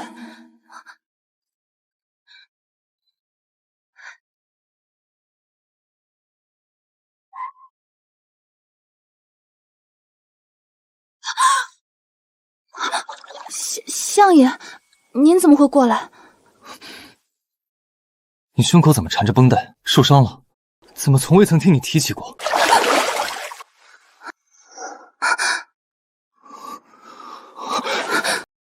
抱歉，我是怕你受伤，不是有意唐突。你胸口伤口，可否给我看看？不是受伤，这只是束胸带而已。抱歉，我方才心急了，以为你受了伤，没想到那么多。难怪我有时看她身形小巧纤弱，有时身姿明艳玲珑，原来是常年束胸遮掩身形。为何一直束胸？你可知女子长期束胸，如同旧时裹足，压迫胸腔血脉，阻碍身体发育，久了伤身胸闷，甚至会落下顽疾。女子身姿出挑，会被议论轻浮浪荡，不守妇道。我只能日日束紧身形，免得被人诟病闲话。旁人的闲言碎语本就不值一提，你无需迎合世俗眼光委屈自己。你的身子最是要紧，往后不准再束胸伤身。若是你不顾身体依旧束胸，那我便日日监督你。相爷，您要监督什么？不是，我不是那个意思。南希，你别误会，我绝非轻薄浪荡之意。我只是不希望你困在世俗流言里，委屈束缚自己，困住自己的一生。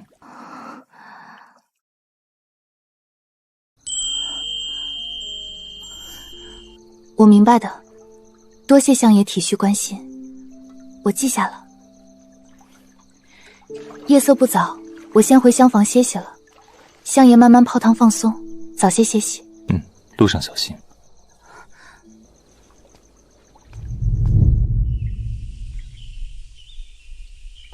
你无需迎合世俗眼光委屈自己，你的身子最是要紧。今日不必穿戴这个，取那件淡色襦裙与我。是。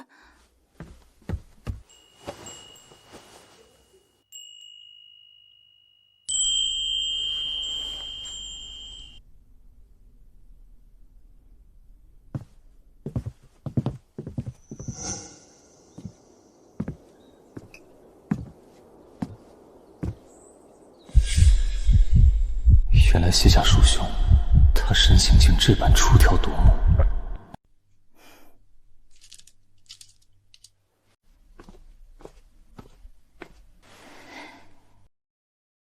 南旭，昨晚后院温泉泡着可还舒服？一切都安好，多谢母亲费心挂念。南旭看着波澜不惊，可我这呆板儿子分明已经彻底动心失神啊！这下必须再加一把火，推他们一把。老夫人，您看今日天气正好，一家人又尽数齐聚别院。平日里府中琐事、朝堂公务缠身，咱们许久没能好好团聚。依奴婢看，不如今晚置办一席团圆家宴，一家人欢聚吃顿便饭，热闹一番。说的有理，难得一家人都在，就按你说的办。今晚摆一席团圆家宴，大家欢聚放松一番。晚间宴席，去把我弟窖珍藏的花果酿取上来。我今日身子有些不耐受，头昏乏力，先行回厢房休息。你们两个慢慢留下来用餐，旁人也全部退下，勿要打扰。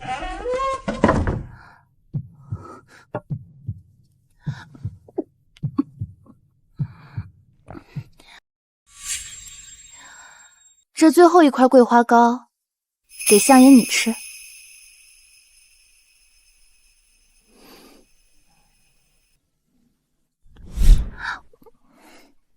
骗你的，最后一块桂花糕归我了。可是，我也想吃。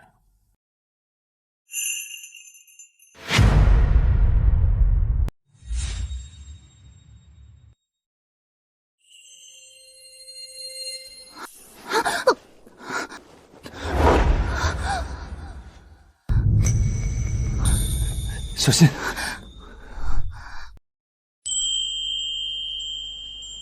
你长得真好看，比我见过的所有人都好看。那，你是喜欢我这般模样？长得这么好看的人，怎么可以抢我的桂花糕？谁让你吃我的桂花糕？给我吐出来！那你自己来找。那要怎么找？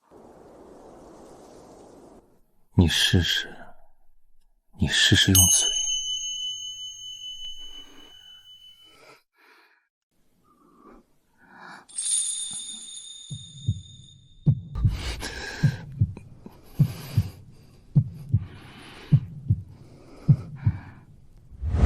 相爷，夜里风凉，夫人让我给二位送披风。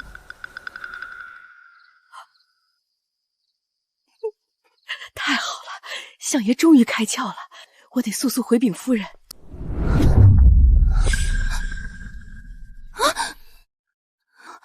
糟了，我方才竟然主动轻薄了相爷。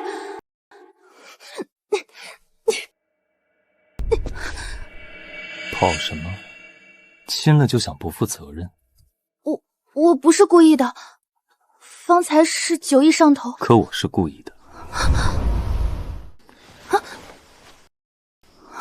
相爷，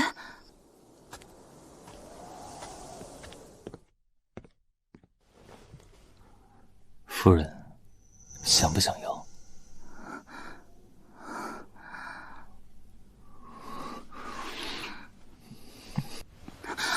我听闻相爷身子孱弱，素来是不行的。是谁告诉你的？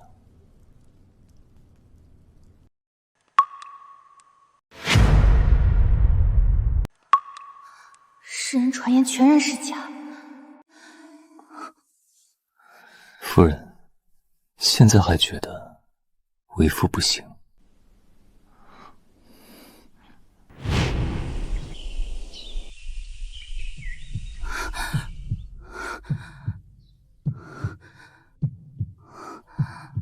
方才竟是一场春梦。夫人，你醒了吗？进来。这天气越发燥热了，夫人一早醒来，竟出了满头的汗。下烛。莫非他也？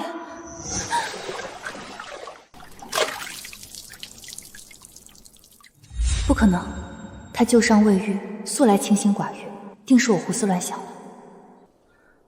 夏竹，昨夜是你搀我回房的吗？不是啊，夫人，昨夜是相爷亲自抱着您回房的，一路小心翼翼，生怕惊扰了您。当真？那我昨夜有没有失礼胡闹？这个啊，相爷把您轻轻放在床上，您醒着半分神智，死死抓着相爷的衣袖不肯松手，一口一声软糯的夫君，叫得相爷耳根脸颊通红，站在床边迟迟舍不得走呢。下烛，不许胡说。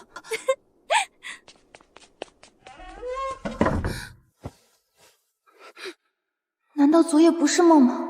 可我到底是从什么时候开始失了分寸？我究竟有没有真的亲上他，逾矩到底？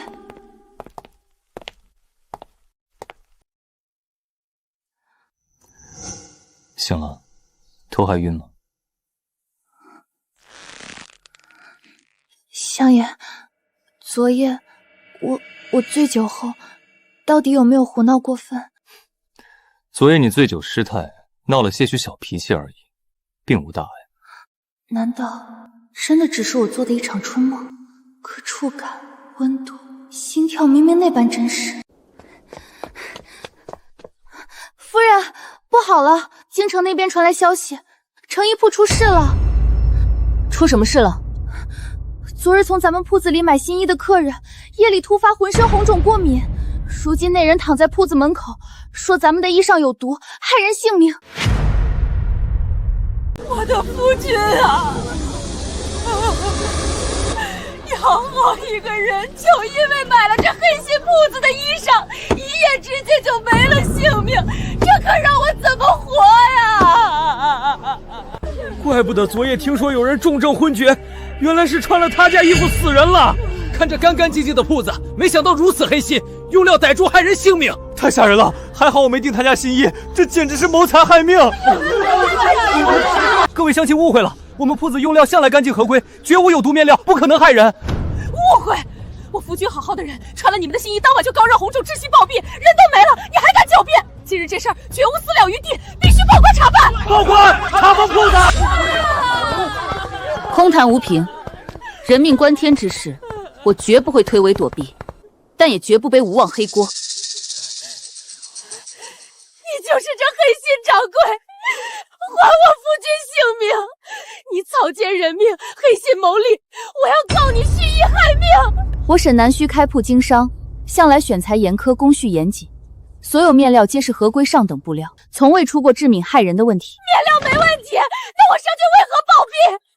人都死在你家衣裳上，你还敢狡辩？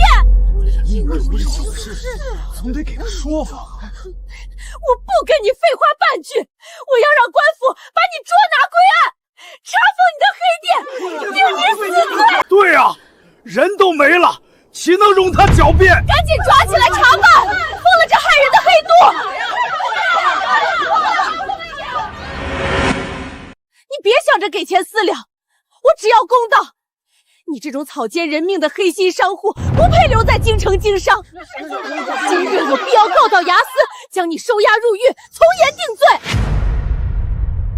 方才他口口声声要报官，我以为只是丧夫之痛的激怒之举，可眼下他步步紧逼，字字句句都要将我送入官府，根本不提赔偿之事。这不像讨公道，倒像是冲着我来。难道有人蓄意设局？我略通医术，可当场查验死者死因。若是我家一无所致，我甘愿赔命伏法；若不是，还请各位乡亲为我作证，还我铺子清白。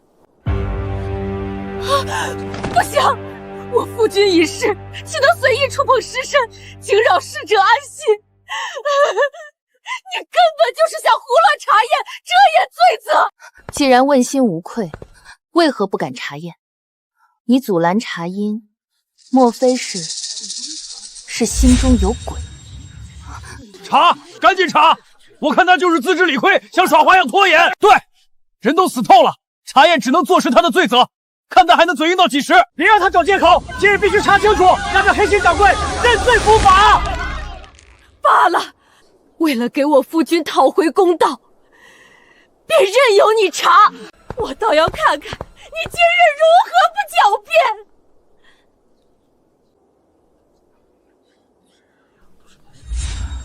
果然是这样。查完了？无话可说了吧？就是你家衣裳害人，我夫君白白惨死，你今日必须偿命，封掉你这害人黑铺！认罪，赔钱，封店。需要我出手镇查？不必，相爷，再等我3息。3。你害死我夫君，草菅人命，铁证如山。今日就算相爷在此，也护不住你这黑心凶手。2。拖延无用，今日全城百姓都看着你，罪责难逃，坐等官府抓人定罪吧。1。婆娘，那个女掌柜被抓起来了没有？这装死的活儿也太累人了。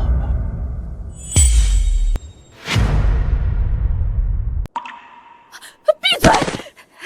你胡说什么？赶紧躺下！你还病着！病着？你口口声声说他是穿我家成衣毒发暴病，又为何现在神志清醒开口说话？难道是你们2人故意串通演戏，伪造命案，就为了污蔑我的店子售卖毒医，草菅人命？原来是做局骗人，两人合伙演戏，再造老板娘。官爷，就是此处。何人报案？把事情原委如实道来。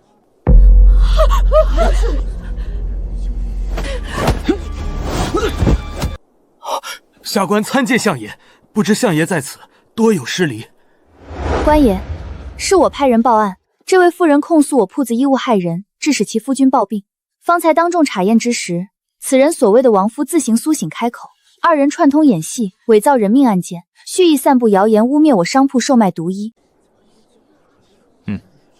明白了，勾结他人伪造命案，诬告商户，依规当即拿下，带回衙门严刑审讯彻查。不是我，是有人指使我的，放开我！对不起啊，老板娘，是我们盲目起哄，误会你了，委屈你受委屈了。诸位乡亲无妨，诸位今日也只是眼见人命惨状，心存侧脸，才被流言蒙蔽，本心都是好意。正好我也想趁此机会跟大家宣传，今后流云铺每一件成衣都会设立专属成衣印记，作为独有防伪标记。往后若是大家买到劣质面料、做工残缺、面料过敏的成衣，可直接到衙门报备，流云铺全权配合官府核查，全额负责。好，我们以后认准流云成衣铺。临危不乱，借力翻盘，还顺势稳固商铺名声，你倒是心思玲珑。多谢相爷夸赞，只是这件事我心里始终放不下，处处透着怪异。此话怎讲？寻常市井闹事，无非图财，可这2人自始至终半句赔付都不提，执念把我送入官府大牢。我想不通，他们费尽心思，非要把我关进牢里，目的到底是什么？这件事我会查，你也不必太过忧心。从今日起，我加派贴身暗卫，全监会助你起居相防，寸步不离，护你周全。也好，有劳相爷。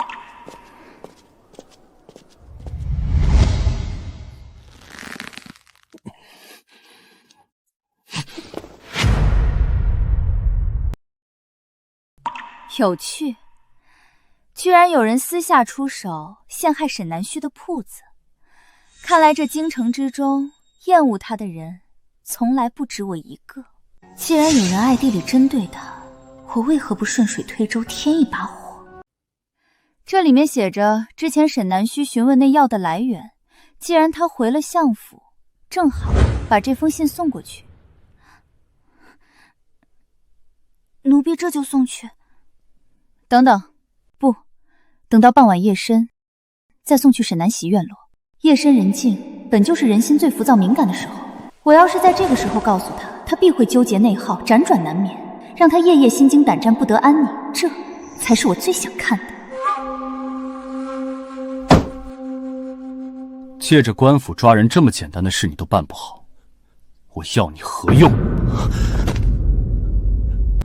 大人恕罪，属下知错，求大人再饶恕属下一次，属下必定办妥此事。罢了，既然明面抓捕行不通，那就弃掉明旗，换暗处行事。今晚直接派人掳走沈南虚，他带到此处，今晚之内，我必须见到他。属下领命，今夜必定完成任务。姑娘，沈二小姐的丫鬟送来一封信，特意叮嘱交于您手中。怎么会？下药毒害萧墨枳的人，竟然是当朝二皇子，这消息未免太过荒诞。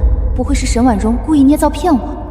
可沈婉容虽然恨我，但她素来眼界浅薄，绝没有胆量去编造这种杀头的皇室秘闻。可倘若信上说的是真的，一切就都说不通了。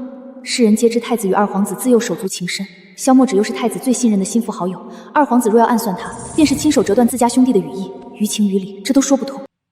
除非这么多年，他和太子兄友弟折的模样全都是装的，他一直潜伏蛰伏，暗藏祸心。不行，我得去告诉萧墨直，他一定要警惕这个人。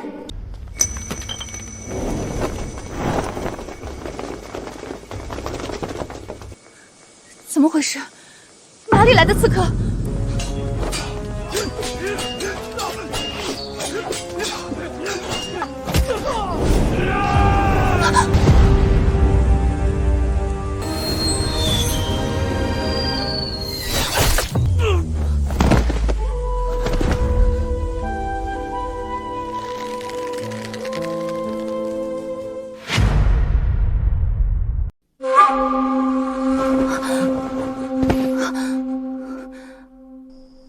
可又伤到哪里？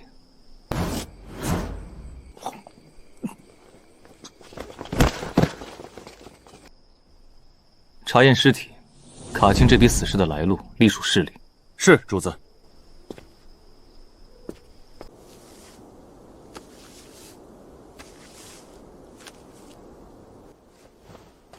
回主子，这批死尸无任何身份象征，是典型的私讯死尸，行事风格阴狠，只怕是只受命于权贵。今日在城中，可有什么权贵找你麻烦？萧墨直，我不确定是不是，但我有一个极为大胆的猜测。方才沈婉容派人给我送来密信，信上说，当初设计下药暗算你的幕后之人，极有可能是当朝二皇子。我原本觉得难以置信，朝野皆知他与太子兄友弟陈，你是太子心腹，他没有理由针对你。可我刚刚突然想到，说他与太子这么多年的兄弟情深，全是他伪装出来的呢。若是二皇子真的与下药一案有关，那他蛰伏多年伪装兄弟和睦，背后定然藏着更大的朝倡图谋，甚至极有可能和我前年奉旨出使边境，半路遭遇埋伏刺杀的旧案息息相关。没错，现在想来，白日我的店铺出现毒医风波，而今夜派人强行抓捕我，也很可能是白日计谋失败才出此下策。原来如此，今日你所有祸事竟然全都是因我而起。我若继续与他来往亲近，只会让他源源不断卷入朝堂纷争，深陷生死险境。夜深路重，今夜惊吓到你了，你先回院落好好休息。剩下的事情交由我和暗卫调查处理即可，你往后不必深究。萧墨直，回去休息，万事有我。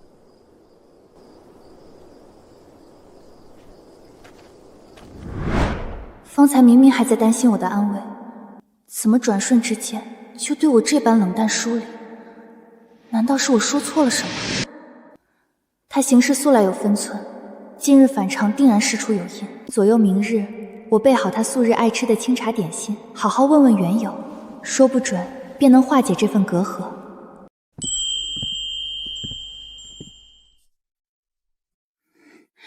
萧墨直，我看你近日忙于公务，不曾好好用膳，做了你爱吃的云片糕，我想同你好好聊聊，昨夜为何这般冷淡对我？是我说错了。沈姑娘，不必多费心思，你我心里都清楚，我们不过是奉旨捆绑的名义夫妻，本就无半分情分，往后院内相处也该恪守界限，保持距离，不必特意过来送这些东西。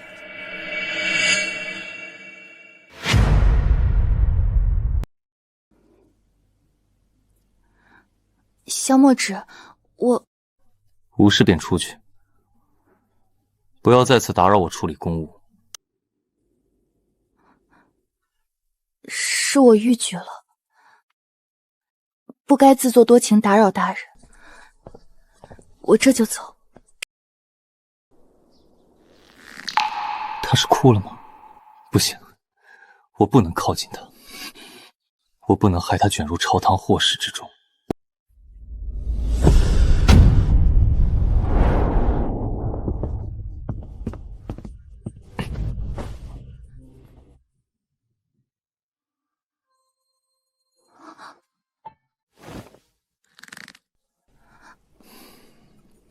走路都不稳，往后安分待在自己院落，少随意走动，更不要来我书房。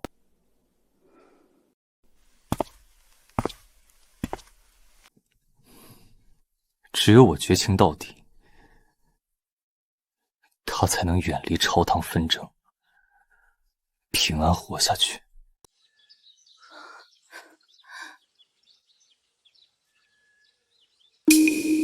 不对劲，萧墨纸绝对不对劲。方才他出手扶我，眼神里的慌乱和心疼骗不了人。他一定被什么事情束缚逼迫，才刻意狠心疏远我。萧墨纸所有的冷漠，全是从昨夜别院死士刺杀过后开始的。难道他的疏远真的和二皇子的阴谋有关？是怕我卷入纷争，遭遇不测？可若是仅仅为了护我，为何不肯坦诚相告，反倒用最伤人的方式逼我远离？我必须找一个稳妥的办法，试探出他的真实想法。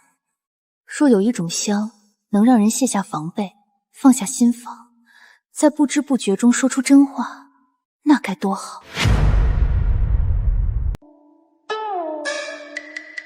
以薄荷、檀香、合欢花为主。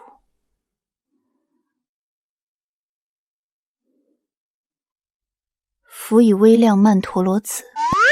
夫人，您这是调配的什么香薰？是有什么用处吗？只是一味安神放松的草药香，药性温和，可以让人放松心神，放下防范。香已经配好了，可该让谁去试探萧墨纸？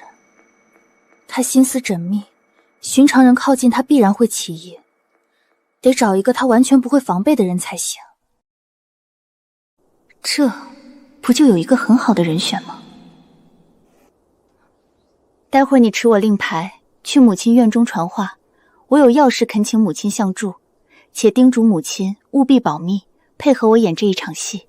我知晓阿芷性子执拗，凡事习惯独自扛下所有。你放心，母亲帮你。多谢母亲。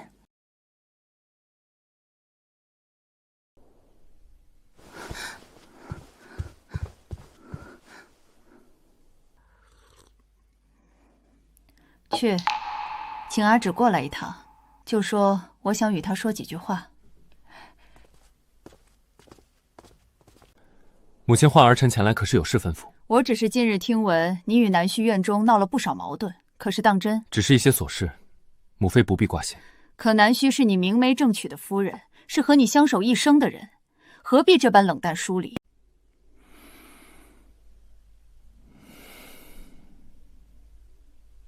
母亲，儿臣并非刻意冷淡他，儿臣只是怕他会因我死于非命。朝堂风浪无孔不入，暗藏杀机，稍有不慎，他就会因我卷入朝堂纷争，成了旁人用来制衡我的棋子。那你自己呢？把他推开，你就不难过了？可与其让他陪我身陷险境，日日惊惧，我宁愿他恨我，远离我。只要他彻底与我割裂关系，便能彻底脱身纷争，平安活下去。他所谓的护我，从来都是自以为是。他从未问过我愿不愿意共担，只凭一己之念替我做好选择，还要冠上为我好的名头。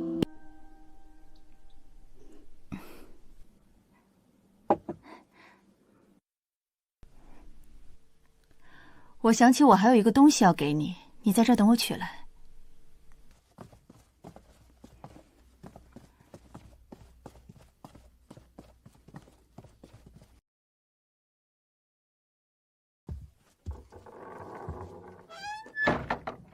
相爷真是好算计，一口一个为我周全，实则最是自私凉薄。你何时在此？我若是不在这儿，是不是永远都不会知道相爷心里是这样看我的？原来在相爷心里，我沈南希就是一个贪生怕死、只会拖赖旁人、经不起半点风波的弱女子。你既已全部听从，就该安分守己，别几时被抓了，还要害我分出心思去救你。既然相爷这般不信任我，那不如我们就此和离。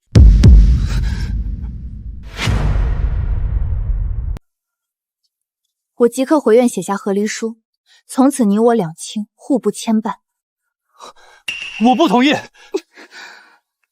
我不同意！我何时说过我不信任你，要与你和离？相爷字字句句皆是嫌弃我累赘，如今我主动求娶，反倒不肯应允。萧墨枳，你这般前后矛盾，不觉得可笑吗？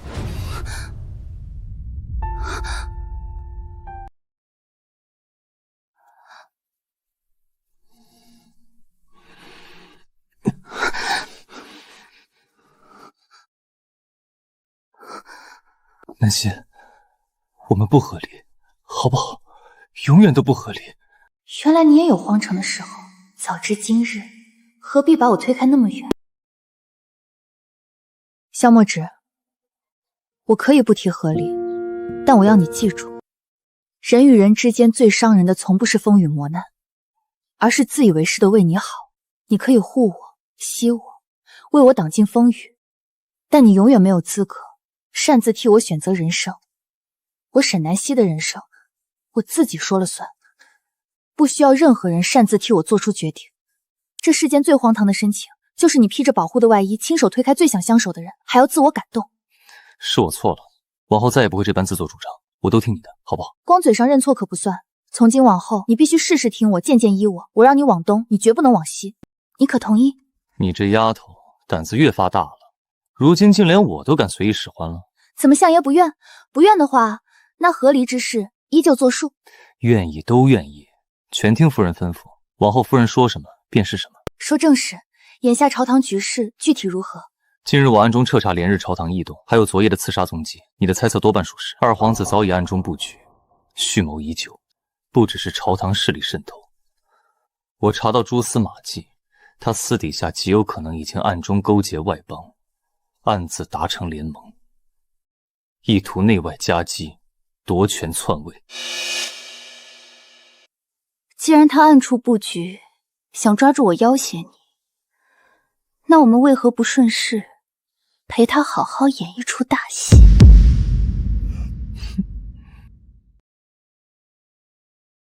我不同意，别的事我皆可依你，唯独这件事不行，我绝不可能让你去涉险作饵。萧墨枳，我算是彻底看清你了，你这些日子对我冷漠疏弱，竟然是为了纳妾抬新人进门。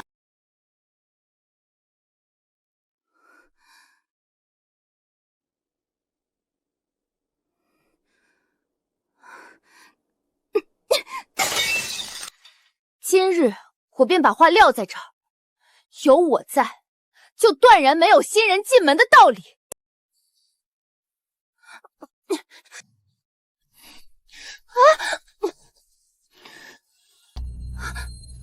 你还要任性到何时？整日胡思乱想，捕风捉影，简直不可理喻。我任性？既然你处处看我不顺眼，那这日子我不陪你过了。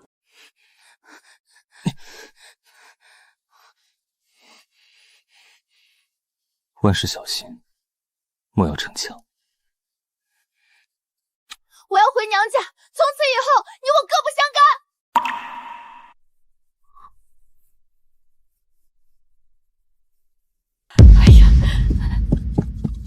夫人，不好了！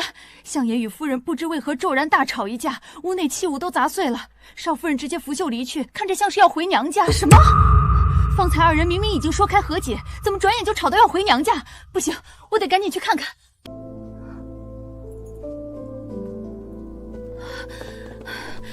南雨，我的好孩子，到底出了何事？方才你们二人明明好好说开了，怎么转眼闹到这般地步，还要回娘家？老母亲挂心了，只是相爷这些日子对我冷漠疏离，竟是为了纳妾。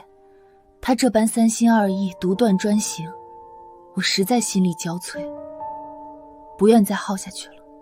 纳妾？这混小子竟敢生出这种荒唐心思！南旭，你莫委屈，这事儿有母亲给你撑腰，有我在，他休想抬任何人进门。母亲心意我知晓，也感激母亲疼我，只是我此番去意已决，还望母亲莫要再阻拦。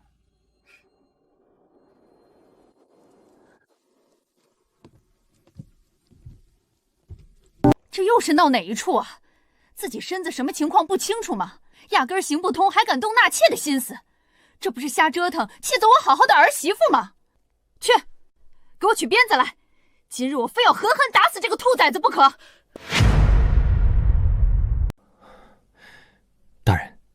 传言今日萧墨只与沈南一大吵决裂，沈南一一气之下直接回了娘家。哦，他夫妻二人素来和睦，怎么会突然闹到决裂回娘家的地步？听说是因为萧墨只要纳妾，沈南须忍无可忍，闹了一场，直接回了娘家。此时还激怒萧夫人，不惜对萧墨只动用家法鞭打。这么巧，我方才还在盘算如何抓住沈南旭，转眼他就被气得回沈家。你就不怕这是萧墨智设的局？大人放心，若是假意演戏，绝不会让萧夫人气到动家法，自损世家体面。此事十有八九是真。也是，萧墨只性格高傲，若是并无纳妾一事，他绝不可能任由母亲当众惩治自己。这般看来，二人应当是真生了隔阂。你即刻前往沈家，亲自试探沈南旭。若是他当真对萧墨者寒心，你便趁机拉拢他；若是不能，便借机除之。属下遵命。哟，堂堂相府夫人，怎么好好的相府待不住，灰头土脸跑回娘家躲清静了？你费尽心思拴住萧墨纸又如何？到头来还不是留不住人心。依我看，你这个正妻之位，迟早要被他彻底休弃。我与相爷分分合合，终归有过相守情谊。倒是妹妹，可偏偏最想得到的人，好像从来都没对你动过半点真心呢。你少在这里嘴硬撑场面！你如今被夫君冷落落魄至此，有什么底气嘲讽我？实话告诉你，我已经和谢哥哥定下婚约，不日便大婚成婚。而你，一个被丈夫抛弃的弃妇，这辈子都只能被我踩在脚下。真是愚蠢可笑！旁人邵家示好便信以为真，全然不知谢凌风本性凉薄，答应娶你不过是图谋沈家势力罢了。沈夫人，谢公子此刻正在府外求见沈大小姐。你说什么？不可能，这绝对不可能，肯定是下人听错了。平日里府中都唤我沈大小姐，定是下人混淆，把寻我的错听成寻他的了。对，就是这样。既然谢公子登门拜访，那就请进来吧。沈南希，你少在这里得意，你不过是个失势的弃妇，谢哥哥怎么可能来找你？他怎么在这儿？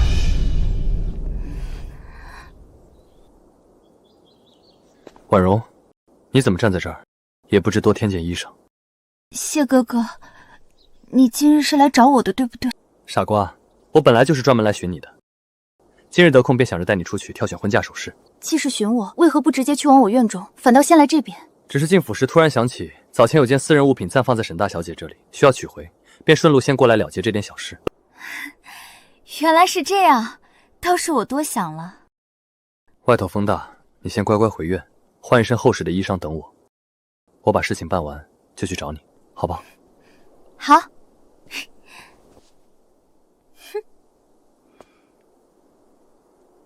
春兰，你在此处给我盯着他们，但凡有半点异样动静，即刻回院向我禀报。是。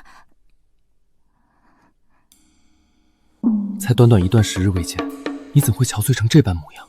莫非在相府的日子过得并不顺心？鱼儿上钩了。从前我天真愚笨，以为真心待人便能换得真心相待，如今才知，所有温柔皆是假象。萧墨只信性凉薄无情，执意要纳妾新人，全然不顾我正妻脸面。我真后悔当初一时心软嫁给了他。看来二人决裂一事定然属实。你这般温柔通透，是萧墨只不识好歹，不值得你如此伤怀。你如今困在府中，只会胡思乱想。城郊有一座古寺，若是不嫌弃，明日我带你去走走，散散心，也好消解心中烦闷。那多谢公子体恤。好戏开场了。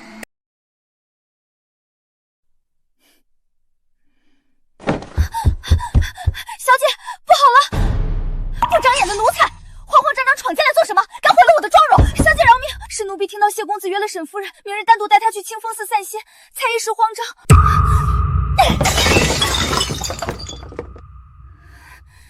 贱人，刚和萧墨只闹掰，转头就勾引我谢哥哥，我绝不会让他如愿。既然他明日执意要去古寺私会，那我便亲自带人跟上，当众抓他现行。我要让所有人都看清，他沈南一就是不守妇道、私会外男的浪荡弃妇，让他彻底身败名裂。你即刻下去，备好随从人手，明日一早随我一去清风寺。是，奴婢立刻去办。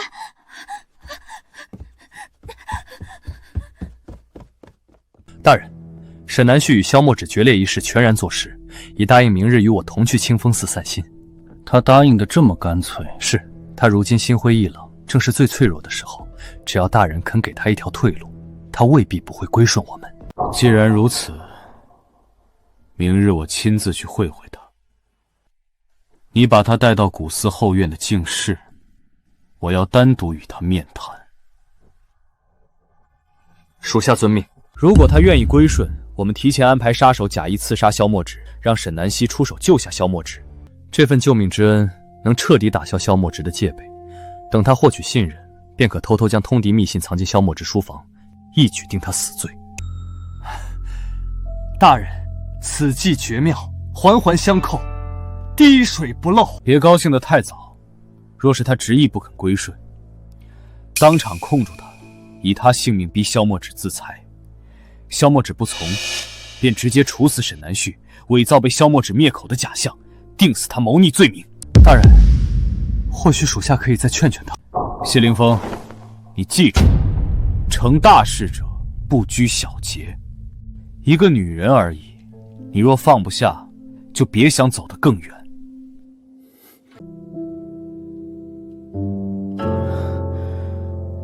属下明白了。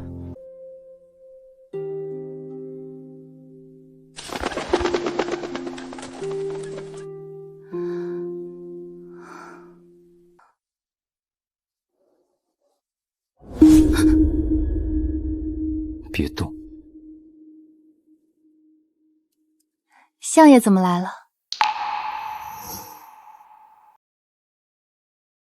太子那边我已经通了消息，他信了二皇子的嫌疑，拨了一队亲卫给我。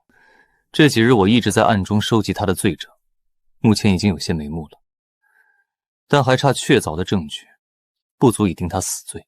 恰巧今日谢林峰约我明日单独前往清风寺见面散心，我怀疑这背后是二皇子授意的。他选在此时见我，多半是想尝试拉拢我归顺于他。我想明日赴约，看能不能趁机找到确凿的证据。不行，二皇子心思阴狠狡诈，城府极深。你孤身一人前去赴约，无异于以身涉险，我绝不赞同。可我不是还有你吗？有夫君在，总不会让我受伤的吧？他叫我夫君，不行，这太危险了。万一二皇子那边设了伏，南旭，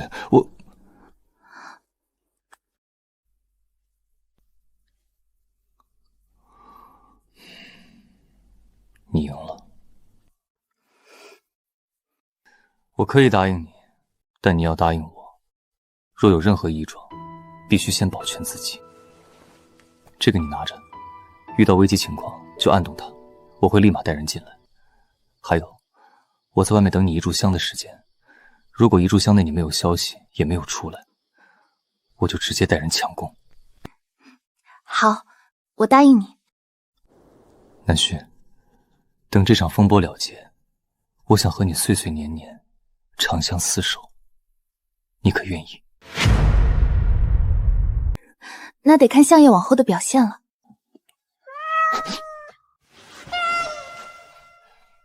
时间到了，我得走了。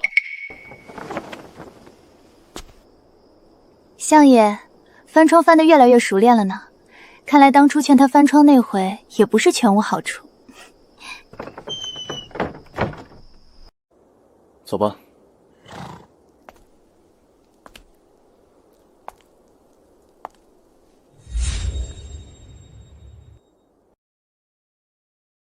沈婉容，你害我这么多次，这一次我借你用一用。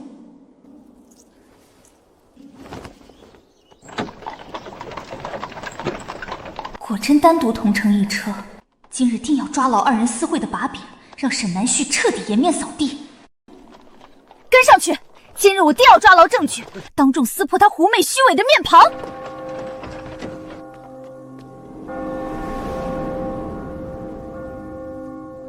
听说这寺里有一位大师解签吉灵，夫人既然来了，不如去拜一拜。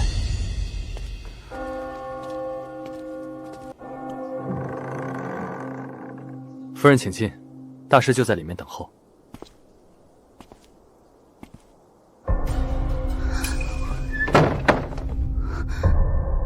谢凌风。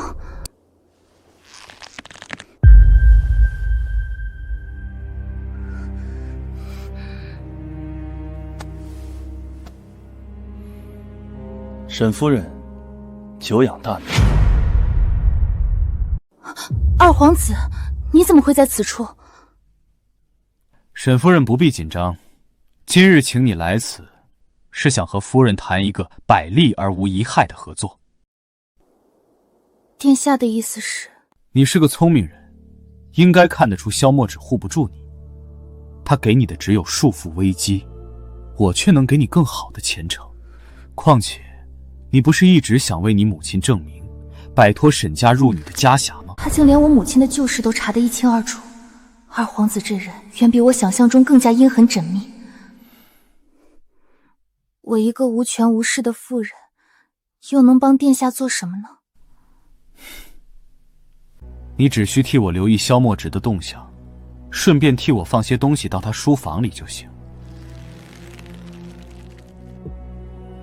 可此事凶险万分，一旦败露，我绝无生路。有我在，你不会有事。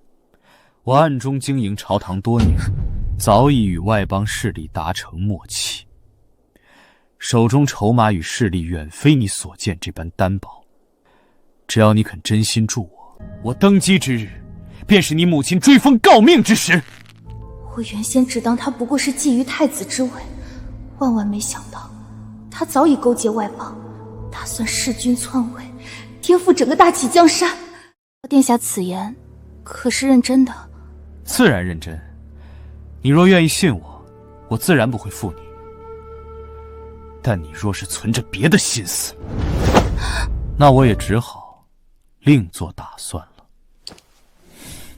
沈夫人，谈判最忌心不诚，你想要什么可以好好说，何必用这种东西？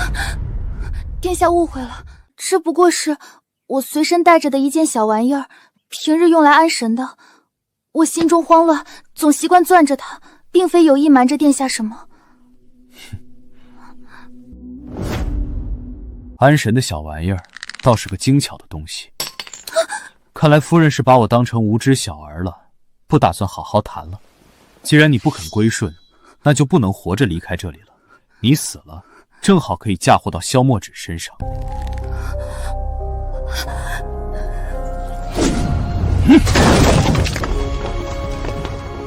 沈南旭，你个贱人！我就知道你在这里勾引大男人。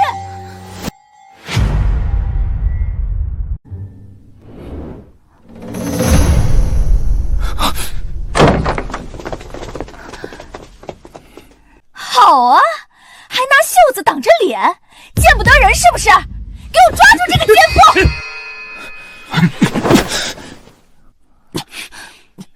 我倒要看看你是哪个不要脸的货色！青天白日遮遮掩掩，装什么见不得人的东西？二皇子，沈二小姐，好大的火气！不是，我不知道是殿下，我以为……既然你们已经看见了，那就不能留活口了。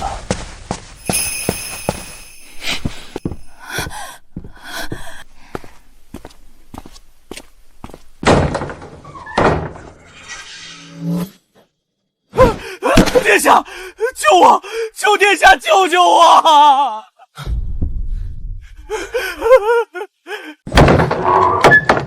皇帝，这是要去哪儿？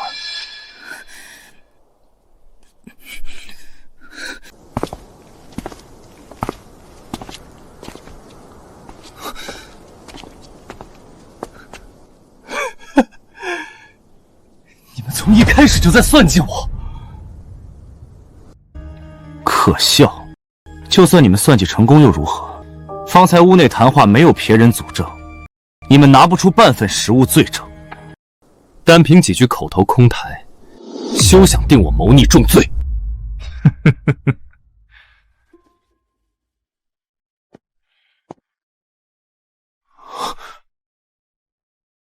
是吗？单称空谈自然不足为凭，但若是所有密谋，尽数落入朕的耳中，又该当何论？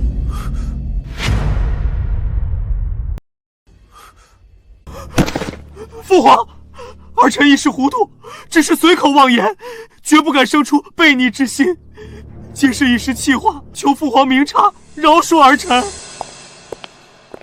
启禀圣上，此为臣多方追查搜集所得证据，内含二皇子暗中联络外邦的密信，私自豢养死士，挪用国库，培植势力全部记录，另有谢灵峰受其指使，暗中下毒谋害微臣的人证物证，桩桩件件，铁证如山。父皇，纯属污蔑，这些都是他萧墨只刻意伪造的罪证。儿臣从未私通外邦，更无谋逆之心，是他刻意构陷儿臣。逆子！朕待你向来宽厚纵容，从不过问你的私行，你却野心滔天，私通外邦，谋朝篡位，意图颠覆大齐江山。父皇，儿臣知错了，儿臣一时被野心蒙蔽心智，一时糊涂，求父皇开恩，饶儿臣一命。儿臣日后必定安分守己，绝不敢再生异心。来人，废除二皇子皇子身份，撤除一切爵位职权，打入天牢终生囚禁，永世不得出。其私党余孽，即刻下令全境清查，一一捉拿审问，从严处置。我明明只是想来抓沈南树私会，毁他名声，夺他风光，怎么会撞破皇子谋逆大案？谢灵峰依附逆皇子，甘愿充当爪牙，蓄意谋害朝廷重臣，助纣为虐，罪加一等，革去所有官职，流放3000里苦寒之地，永世不得归朝。沈南旭，我走到今日这一步，全都是因为你。若不是你当年拒婚，若不是你执意嫁入萧家，我何至于此？谢凌风，你说错了，你走到今日这一步，从来不是因为别人，只因为你这个人从根子上就是烂的。你一边贪图沈婉容的家世助力，一边想让我做你的外室。你嘴上说着念我爱我，手上却在帮二皇子筹谋夺嫡。你从头到尾爱的只有你自己，少拿我做你堕落的借口。你说我当年拒婚，可你别忘了，是你先背弃了婚约，是你和沈婉容暗通所指，是你们联手把我送上了花轿。今日所有苦果，都是你亲手种下的因。谢哥哥，他方才说什么？说他走到今日这一步，都是因为南树。可他说过最爱的人是我，说娶我是真心实意。难道那些话全是在骗我？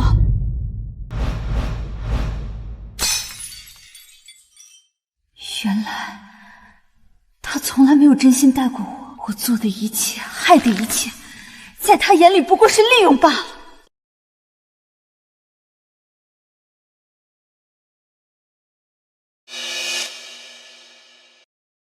沈婉容，圣上饶命！臣女先前一无所知，只是一时妒火攻心，贸然闯入，从未参与任何谋逆之事，求圣上开恩。你虽无通逆谋府之罪，但心胸狭隘，屡次寻衅构陷他人，罚你即日起送去城外静安寺落发为尼，终生不得踏出寺门半步，日夜诵经，替你满身罪业赎过。臣女遵旨。沈氏难遇，明知入局凶险，仍甘愿以身为饵，胆识心智过人，协助朝廷破获谋逆大案，有功于社稷。传朕旨意，沈南树智勇有功，特封安善郡主，赏赐黄金1000两，锦缎100匹，良田1000亩，商铺4间，赐郡主1丈，俸禄比照宗室长公主，择日入宫领册谢恩。臣女谢陛下隆恩。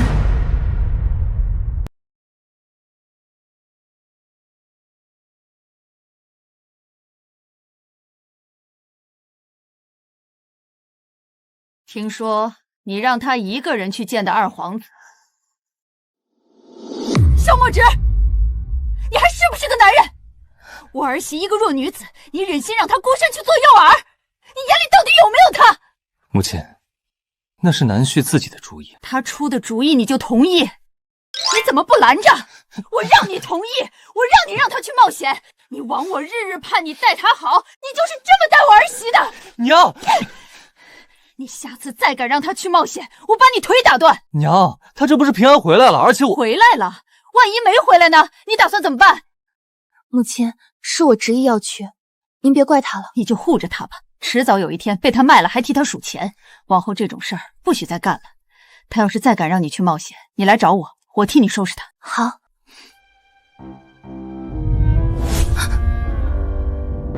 别动。母亲，其实相爷也挺周全的，前几天晚上还特意拿着刀背架在我脖子上，说是要试探我的反应力，看看我遇到危险时够不够镇定呢。哦，拿刀架在你脖子上，好得很，出息了，学会欺负媳妇儿了。那你现在就跟我去院子里站着去，站到天黑。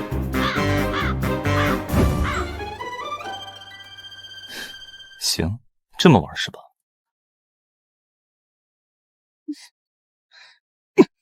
萧墨直，干什么？放我下来！不是要罚我吗？反正祸是你闯的，别想一个人看热闹。你快放我下来，我才不要跟你一起罚。安分点，别动。萧墨直，你要做什么？难不成当着我的面还要欺负你媳妇儿？母亲不是想要抱个孙子吗？我带着你儿媳妇去好好努力一番。刚才他说什么？要给我抱孙子？相爷这话分明是暗示他身子好了。老天保佑，我还以为这辈子都等不到抱孙儿，原来他身子早就恢复好了，太好了。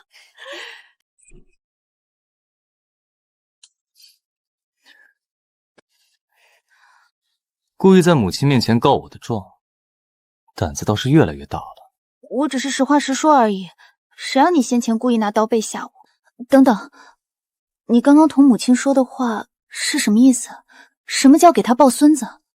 有一件事，我瞒了你许久。当年出使身受重伤是真，但伤机根本无法人道是假。可你若是想隐藏伤势，也没必要任由这种荒唐流言到处流传啊！我还真以为早年我与太子年少交好，他素来爱同我玩笑打趣，一时顽劣，故意让太医诊断这番话，本是用来捉弄我的玩笑，谁知一传十，十传百，成了满城皆知的流言。恰好我当时正在暗中追查朝中内奸，一个残疾的首辅，在某些人眼里便不再是威胁了。那我准备给你调养身子的药，岂不是都用不上了？哦，谁说无用？正好留着，日后怕你求饶的时候还能派上用场。等等，别，现在还是白天，不行。